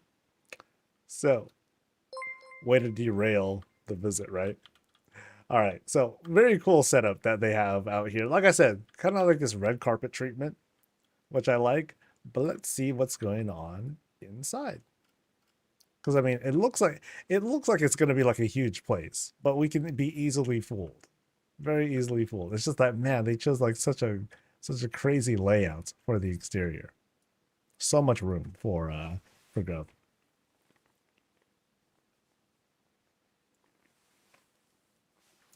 All right. So as soon as we go in, ooh, very interesting setup here. So we have this kind of like irregular side fountain here on the side. You know, big old tree as the centerpiece. But again, we have this irregular shape, which I find to be unique. Very cool. It tells the story that, you know, when they were designing this, whoever built this, right? It's like, okay, we gotta make sure that we go cleverly around the tree so we can't make this even shape. And then the person who's like paying for this is like, what? We can't make it nice and even. Like, no, we can't do it, sir, because this and this. It's like, oh, fine. But I think it adds a cool personality to it as well, because it means that first and foremost, they're building around the tree, which I think is respectful. Right over here, we have stuff to like lay down, but not exactly like sit. It's more of a place to like just kind of set things aside. Any secrets behind here? Nobody. All right. Oh, we have this nice little garden being set up along with, oh, I like this. So they had they took the trellis, they jammed that sucker right between the walls, took this treasure chest and made it act as if it's like a fountain dispenser looking thing, and created the waterfall effect with another fountain. That's adorable. Fishy. That's cute. I like that. And then now we have, beyond this, fire pit, which is very, very close to the bench. I think that'd be almost borderline uncomfortable. Now we have this climb up this up a ramp here. Again, I find this to be a pretty unique setup that they have here for just a place to privately read, enjoy some goulash, and have the auto reader do its thing. I mean, it's so convenient. You grab the goulash, there's the auto reader doing a thing. It's reading backwards. It's reading manga. Nice. All right. Could be manga, could be manhwa, whatever. But I like that. I wonder if they intended that. Because if they did intend that to be like a manga instead, then I'm gonna feel smart for catching that. And if not, I'm gonna make it up and be like, oh yeah, that's definitely what it is. Yeah, sure. Absolutely. So we exit out of this spot, which happened. So this happens to be a stairwell room. And it is kind of dolled up. You have some lighting over there. And then, it looks like there is going to be a little surprise or a little bit of extra that we'll be rewarded with if we can climb our way up there. So as we move on, we get into like this living room area. And instead of a side fireplace, we have one in the center, kind of a fire pit again. This one isn't as close, so much safer than the other one. And then to our left and right, so door over there, we have this nice little spread over there. So we're going to go through the door first in just a bit. We'll check out the fountain. No fireplace, we have fountain place instead. Instead of using the treasure chest like they did over there to create that illusion, instead, here we just have like the fountain itself, dressed up with some greens at the very bottom, and then a little picture up top. Nice. Now, let's go through this door. So very, very blood elf is what I'm catching here. Except for this ground area. They used the stone walls instead. But what we have here is this kind of a kitchen area. We have a little bit of a pantry, a little bit of food prep, but not too much. And notice that they have some extra. The fires are dressed a little bit differently. And here's the kitchen more proper. We have the forge that's being jammed in a little bit and threw the meats in there as well. Here we have the burners. Kind of a clean setup because they just use like the single block. I'm sorry, two blocks. One that's meant to look like a granite thing, one that's meant to be kind of like a dark wood. Put burners on top, called it a day, but it convinces me pretty well. Coffee setup, hell yeah, gotta have that. Some more goulash and dried goods to get some condiments in there. Heck yeah, gotta have that. Cute thing with the frying pan slash lamp or lantern or candle. Third time's the charm. I eventually got it. So we came in through just back there. Privacy screen. Oh, this is dolled up, man. Check it out. So they took the fountain and then they jammed a tree. They jammed a thin tree in here. But then, they put all sorts of like little flowers and whatnot here to dress it up a little bit more. That's cute. I dig that. Some clutter on the side because, hey, maybe they want to set up more stuff around here. And let's climb. Easy little flower bed using the curved counter. And again, and look, carefully arranged, almost parallel to each other, you know, shape and everything. All right. And as we climb up, again, we get this red carpet treatment. Notice how they wanted to make sure that the clipping worked out okay. And so like, okay, it's like, okay, this carpet happens to run over the other two to help reduce or eliminate the clip if possible. And then another carpet set up here for this little paladin decor. Then right through here, we're at the top of the stairwell, and then we get to this kind of circular room. Oops. And then some stuff's been carved out as well. First off, though, take a dip. Boop. Get our feet cleaned. And then right back here, we have a nice, healthy walk-in closet. The Blood Elf theme is super, super strong here. Although interesting choice with the Belmeth wood at the bottom here. Because otherwise, like if you got like, there's already enough like marble in over here. It's already going to be pretty cold.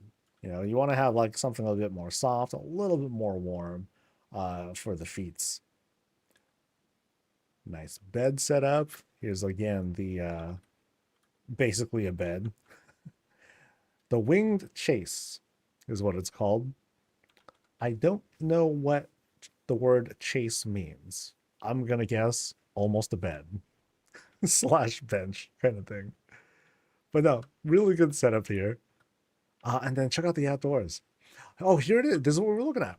So it was actually the window. So we sit here and we get to enjoy, you know, a bit of the outside. Not exactly a courtyard or anything like that, but it's a very bright, airy, well-lit spot. Cozy, cozy, cozy. Oh, check out the branding here. So here's where the boss sits. And look at that.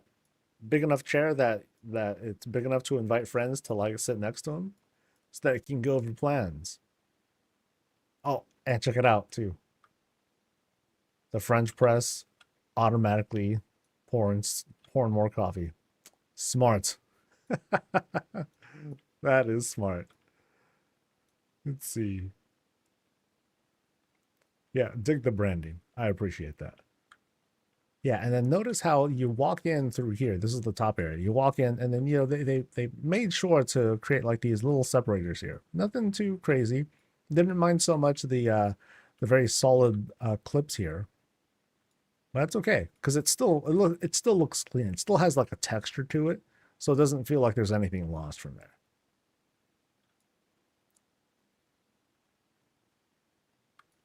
Don't dip too early. You may need to wash poop butt.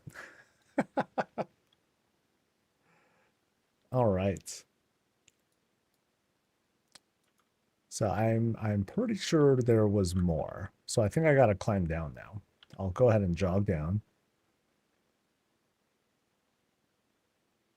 Yeah, I don't see very strong blood elf housing too much. This one is definitely very good. Yeah, there's a lot that went into this. So we're going through this hallway. And let's see. Fountain setup. Once again, just like what we saw earlier. Fountain tree that's kind of busting through. And then it's dressed with some more flowers to, you know, smooth out the look a little bit. So now we're going to go through here, through the bed. And now we enter this very grand library. Ooh, boy. Okay, so I gotta get my sense of orientation so I can try and find like secret rooms. So we gotta check. Okay, there's something. Doesn't seem like there's anything there, but there might be something there. So let's take a look through this hall of books. Books and books and books. Check out the weapon rack that's being used as kind of like a ladder that needs to be extended and all that. It's kind of funny that I can kind of walk through these since it's being used as a wall. But then here's where the boss can sit, do their thing. And what do we survey over here? Very nice. Class celebrations, kind of a private warm spot for them. an encased fell contraption. Hopefully being contained. Yeah, let's take a look at more of the spread here. So again, horde branding, you know, we got some plans set up. Oh, I think this is the other thing that we got from the pre-patch event, that banner. That looks really cool. That's a solid banner. That could be like a sword if we wanted to shape it that way, all funny. And then over here, I don't know if there's anything through this. I don't, yeah, I'm not sure. So I think I just gotta like check. Boop, boop, boop, boop.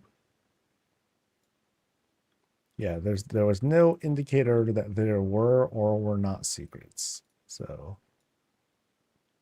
yeah, yeah, definitely nothing behind there. We came through there, so I gotta check back here really quick, just in case. It doesn't appear that there's any secrets back there, but let me check just in case. Broop.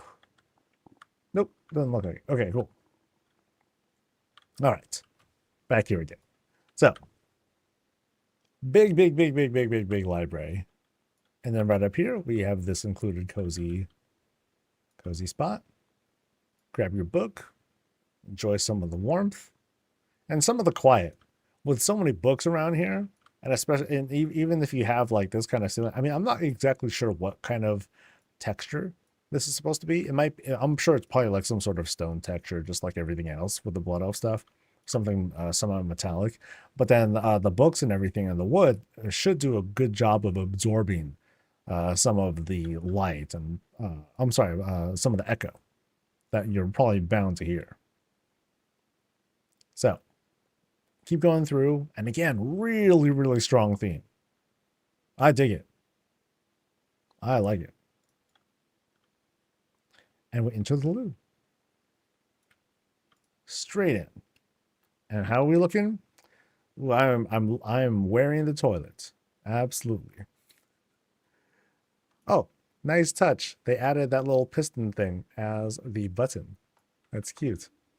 Oh, and this is cool. I haven't seen anyone try something like this. They just took the fountain, took the table, fused that through, but then they let everything else just be exposed like that. What do I think of that? I think it's kind of cute. I think it's neat. You know, yeah, I'll take it. It's like an auto rinse function of sorts. So we're going through like this like little tiny hallway, little vanity, little flower box, and then we cross over to, oh, we went outside. Oh boy. Man, we're eating good. We're eating good with these outdoor presentations. So because here, now we have like this outdoor courtyard. So it's a one-way through sort of thing, but it's complete, totally rounded. Goodbye budget. um, because I'm not quite sure how much the walls take up these days. I don't know if that was reduced in cost, but yeah, they walled up the whole spot, which I think works out great. Um, I think the only thing that would be more that would help convince it is if they gave the illusion. And I'm not knocking this. This is good. This is just fine. Like other things that they could do would be to add like ramparts on top of this to make it look as if like there's something to climb up to there, but there isn't. You know, it's just there strictly for the illusion and to give that whole sense of, oh, this is just something that's attached to like the side of the house or something like that. But what they have here is really good. Oh, this is really good. Because now we have, again, we have like this kind of like outdoor party. It's kind of a lounge. We just need some music playing, get a DJ out here, boom, boom, you know, and then we can have a little party out here. Folks are just kind of like standing around drinking. Like, check here, like I can zoom out here. Because unlike other places, I can actually do this here. Check out the spread. Check out the layout. So you have like the water that's flowing through, fountains that are helping to assist that and give like some ambient sound and vibe to it.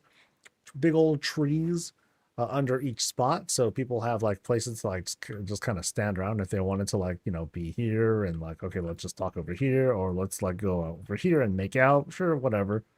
uh place isn't that big though. And then you have like the new greens that help to really dress up the spot, give some volume, to otherwise what would look flat and all. Picnicky areas too. Again, places to sit, snack, hang out. Really cool. Really, really cool. Ooh. This is awesome. This is awesome. And I don't know if I've seen everything yet. I'm not sure. Let's see. Let's see. Actually, I should jog. Hello. So I went through there. I went through this spot with like the big old library. Went through this like living room space. This place was what again? This is the place that led upstairs to like that room. Here is the entrance. Actually, I'm gonna jog upstairs again, just in case. So we're going up here. There's no way, no other rooms around here. We get to the top, and there was just the door. So this was like the bedroom. Actually, no, office, bedroom, yeah. And then that's the overhang. Cool. Yay! Yeah, definitely one of the better Blood Oath houses that I've seen. Not better, but it's great. Try not to compare here. Gosh. It's just that I see very few houses that are like really strong on the Blood Oath theme. And this is just like a nice reminder of what's capable. So I appreciate that. Just imagine later on we're going to see more and more races. That'll be sick. That'll be sick. All right. You probably heard the word. It's pronounced shaves. Oh, that. Yeah, I wouldn't have known that. The silver moon. Oh, so it is. That's right. Blood marble. Okay. Okay. Curious here. I don't understand why it's a feature. Is this what people want from this feature? How long does it take to create? Is this an open world or instance and shared? I'm not knocking it. I'm just being inquisitive. Can we see the stairs again? Oh, those were just natural stairs. Or actually, well, okay, there were multiple things. So there were these stairs, and these are blocks. I'm sorry, beams. Beam, platform, and then just ramp. Yeah. Ramp to take us up. Has anyone seen a larger house that housing level 8 opens medium? Yeah. The other ones with the curve? With the curve? There weren't. I think there was only one other thing, and that's the stairwell room. So this is just the pre-built room. If that's what you're wondering about. Boop.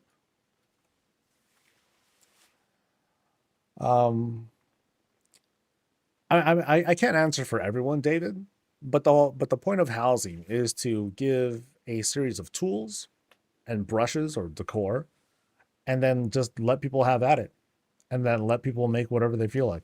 So we've seen houses, we've seen other crazy abstractions from folks. We've seen people make mazes. They've made jumping puzzles. They have made like expressions of their characters. They've made trophy rooms. There's all sorts of things. And they've only scratched the surface. There's a lot of folks that people still want from housing, not including, just to include a few things. They want to be able to show pets and mounts. They want NPCs to walk around. They want functionality, right? A lot of folks, they want to be able to do blacksmithing and their profession stuffs. They want a portal room. They want everything and under the sun. But first and foremost, it's the ability for people to make their own slice of this game that they might have been playing for the past 21 years or so. So it gives a chance to, again, show something off that's theirs and maybe be a little funny about it. Some people, they've created entire dioramas of Horde versus Alliance depictions with, but they're being depicted with stuffed animals and stuff like that. But they're incredibly gory and all sorts of stuff. It's crazy. And so It seems like you might have seen these for the first time here, David. But what I do is I ask people to invite me over to their houses, and then me and the stream will all look at these together, and just kind of gush at like, okay, this is the kind of thing that they set up, or here's this whole celebration of something that they made, and you start with nothing. You start with just like one room and a budget to build more, and you're challenged to get more stuff. Some of it's easy to get, some of it not so easy. I would say most of it is fairly easy to get, and then you just make something, and it's whatever you want. That's part of that's part of the beauty and horror of housing, not just in WoW but anywhere, because there is this sense of what do I do? Because there's no structure behind it. It's just go ahead, have at it. And not everyone's used to that. It's like, yo, is there a quest to just like make a room that has like this and this object in here? Because without that sort of guide, it can feel really easy for people to get overwhelmed with something like that. So I'm gonna show you my place really quick. There's it's not much to see, but uh, I think I need to let it update. Yeah. I was exploring returning 12, was watching a bit confused about where the game is going. It's that part of the game has not changed. Raids, dungeons, delves, if you've been away for a while. Um, you got all sorts of adventures to still go on. You can still group with people, be PvP, do all that sort of stuff. Um, Still plenty to do. This is more. You know what I mean?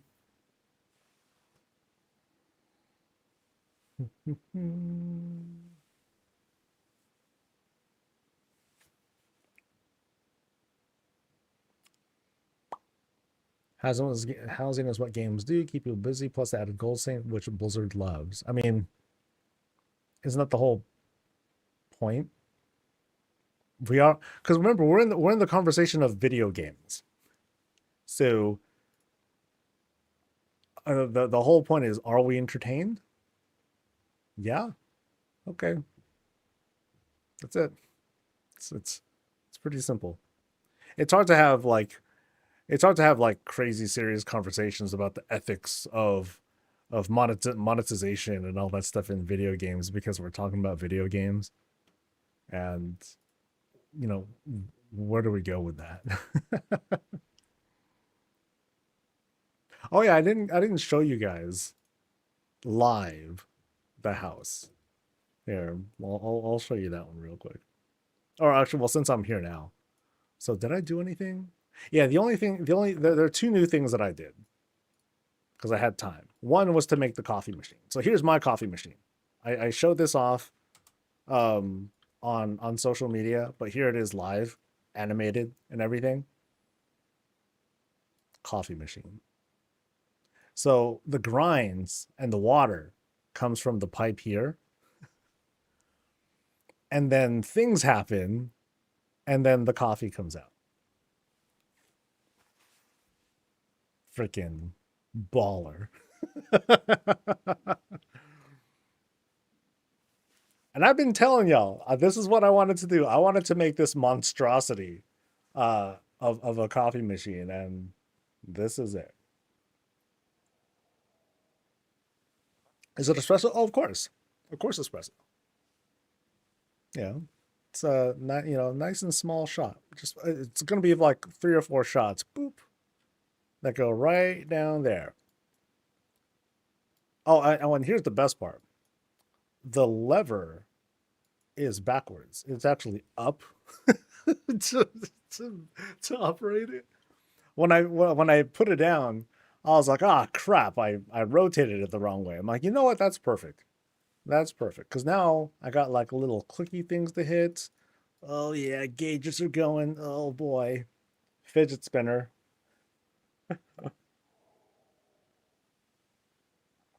So yeah, you got to click the correct combination of things, otherwise the machine just won't work and no coffee comes out. So it's got to be boom, boom, and then this top gauge, and then it starts. I'm just kidding. Um, I don't, yeah, well, actually, I think that was the only thing that I really did here. I mean, there was some small things that I did. Like I wanted to do the whole portal thing, and I wanted like some greens to encroach. Um, and then the whole city thing that hasn't changed. Actually, no, no, no. The what's it called?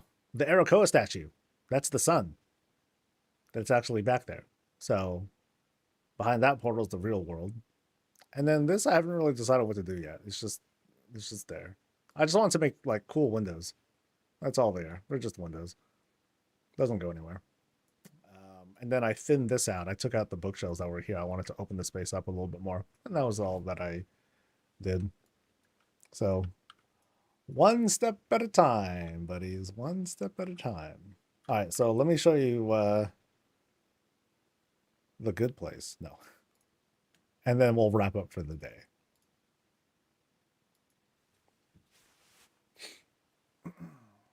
How much time do these take to create?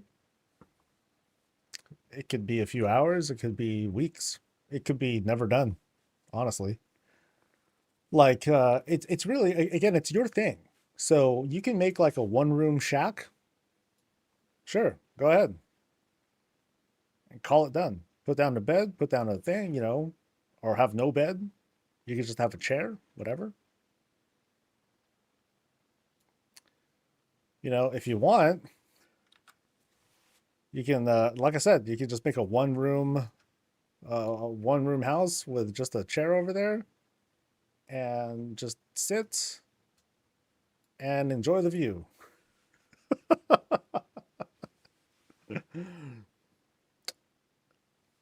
This took, I think about 4 hours of pure building stuff. About 4 hours. I was watching a bunch of Law and Order and House clips, and I was just putting it together. Boop. Yeah, it was fun though. Too bad. Too bad. I kind of messed it up though. If I had raised it a little bit higher, that would have been a lot better.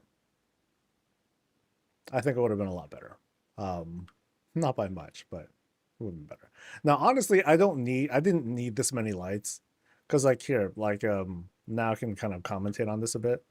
So, like you'll notice how it feels like very high resolution, right? You have like all these little bubbly thingamajigs and blah blah blah, but no doubt there are numerous points here where one ball is in front of another, and so the ball that's behind everything no longer matters, right? So there's a good chance that I can take. Oh, there's Miss Morgul just staring.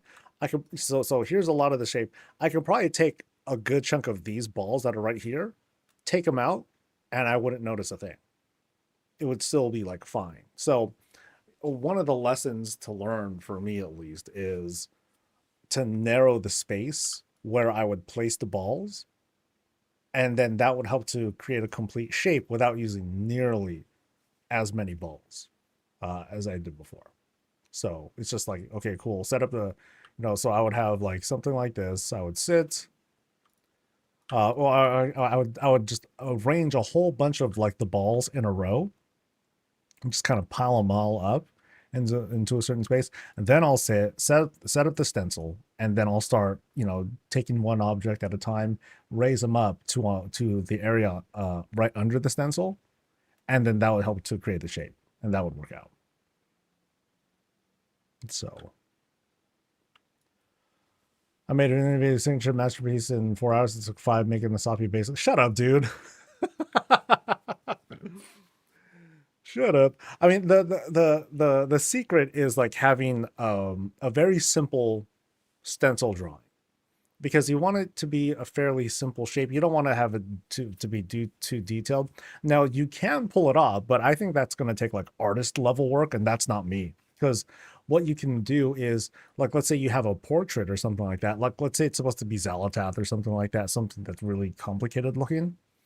So you can have the shape, but then you would probably want to create something like shadows and blending. So then you would use like a pointillism technique to create the shadows. You know what I mean? So it's just like dot dot dot dot dot, dot to create that darker shadow, and then lighten it up by spreading the dots out a little bit further. That's the whole point of point of pointillism. So that's how you would do more complicated stuff. I chose something really simple. And even then, like it's because the signature itself, it had certain strokes to it. So you'll notice how you have like the thicker brushes here, and then it thins out, and then it thickens up again. So that takes a lot of time to put together, and that's why I was like, okay, I'm just gonna use like way too many resources to put it together, and I'll just experiment and see what happens. How much my budget? I used 1,000 balls on this, so 1,000 or 1,100 or something like that. So there it is, 1177, and then there's the chair, and then there's Miss Murgle over there, and I think there's like a window there. So yeah, but I think that's super super excessive. Again, I'm pretty confident that I could have taken out like at least this much, so that would save me like 100, 200 or so, and that would have been fine. Of course, the bulk of it is like right here. Now, what I'd like to do, and this would be really cool. Let's pretend. Okay, let's pretend that there's a ramp here, and it climbs up to a certain spot, and then on top of that certain spot, it's the middle of the room, and in the middle of the room is a chair, and nothing else. And what I'd like to do, what I think would be really cool, is if you're on this chair or whatever, you zoom in, your position and all that stuff, I would draw multiple things in such a way to create like this whole 3D shape. So it would take a whole lot of work. But I would go like, I would set up a stencil here, and then here, and then here, and then here, as many as I need to create like this really, really big shape. And then and then it all links together. That'd be freaking dope. So like when people are coming in, they would like see like this whole kind of like blob of star looking things until they sat in that chair, and then they looked around, they're like, oh shit, look at that. That'd be so cool. That'd be hella cool. That's more time than I would want to do, but that's the kind of thing that I know that I would do. It's something that's simple but just laborious, and that's something that I'm kind of good at. Like the like like this, right?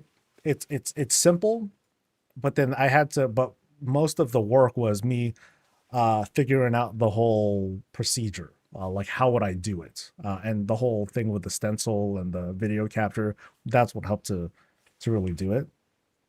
Same thing with the QR code. I did kind of the same thing with when I made that QR code during the alpha and the beta. And I could probably pull something like that off here too, with a lot of effort. So yeah. So maybe I can do something like that. I just need to figure out an appropriate drawing or something like that.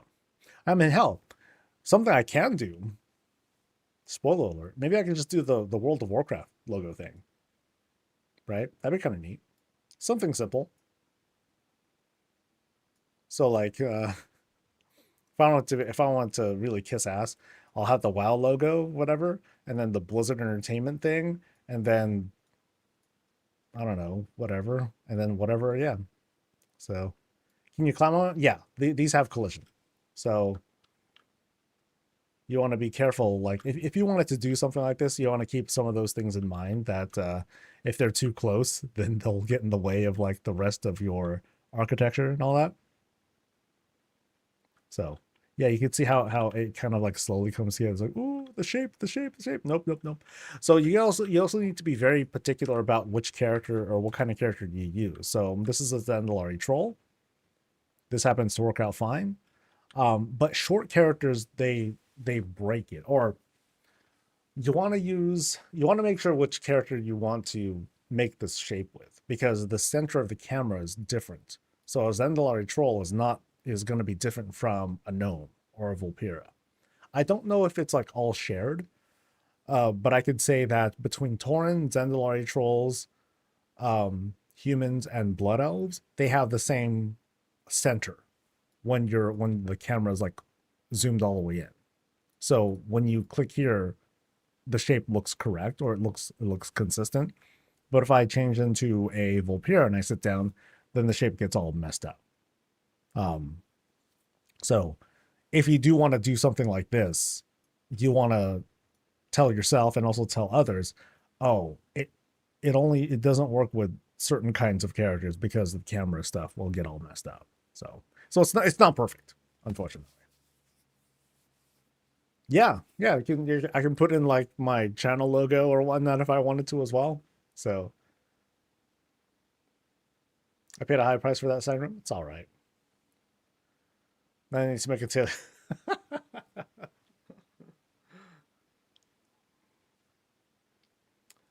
same problem as President jumping puzzles, not Alpha said from yeah. I saw the link already, Panda. Or I saw you post it. You don't need to spam it more than once. Um, is it a long one though?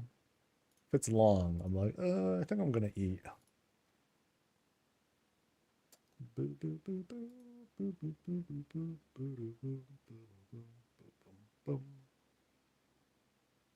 Oh, one free transmog is available for each character with a weekly reset. That's cute. So, how long is this? 4 minutes. Oh, that's short. Okay, that's. I don't think that's going to show me much. I think it's okay. All right, so I have yard work to do. Great. So I'm going to be heading out, and then I'm going to be working on that stuff along with what profession am I going to work on today? Leatherworking, I think. Leatherworking and inscription is what I think I said I'd be working on. Let me double check. Um,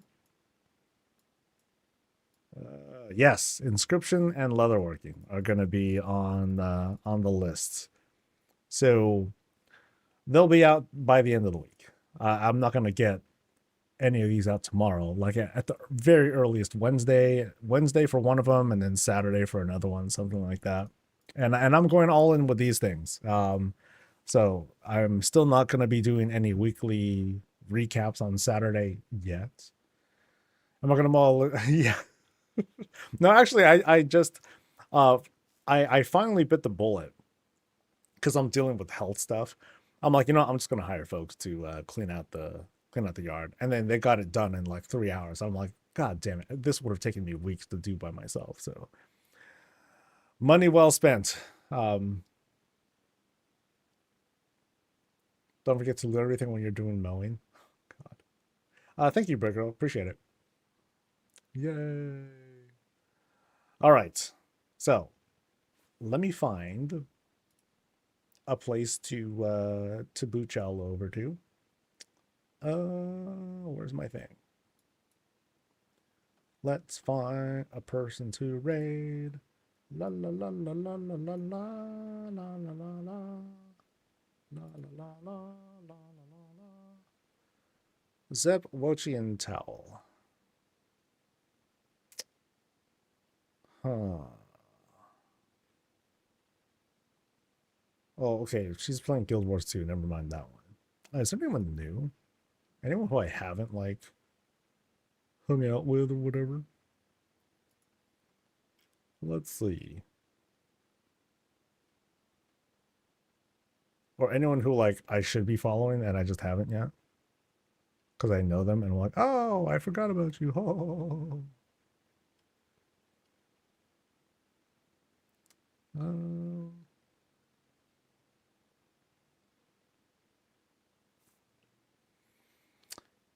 Um, thank you, Blister. Thank you for the kindness. Art in mirrors is cool. Art Mers. Who is Artmers? A tier list. Actually, how long? Oh, they've been going at for a while though. Bit too long. Um,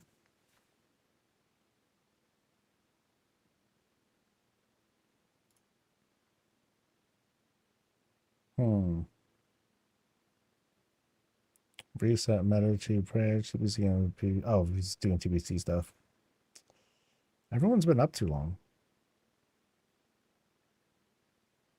You know what? Persephone's doing visits. So, cool. Let's do that. And she's only been on for about half an hour. So I'm cool with that. Yeah. And she's doing goblin stuff. Well, yeah. Off I go. I want to wish all of y'all well. Thanks for coming. Thanks for, doing the exploration and doing these visits with me. It's fun as always. We're going to be doing some more tomorrow. We'll start off with all the US stuff. We're going to split them in half and kind of extend that through the rest of the week. Of course, signups are open, I believe. Let me see how it's looking so far. So 1, 2, 3, 4, 5. So there's only seven or 8 spots left right now. So get on top of that as soon as you can, if you're ready at least.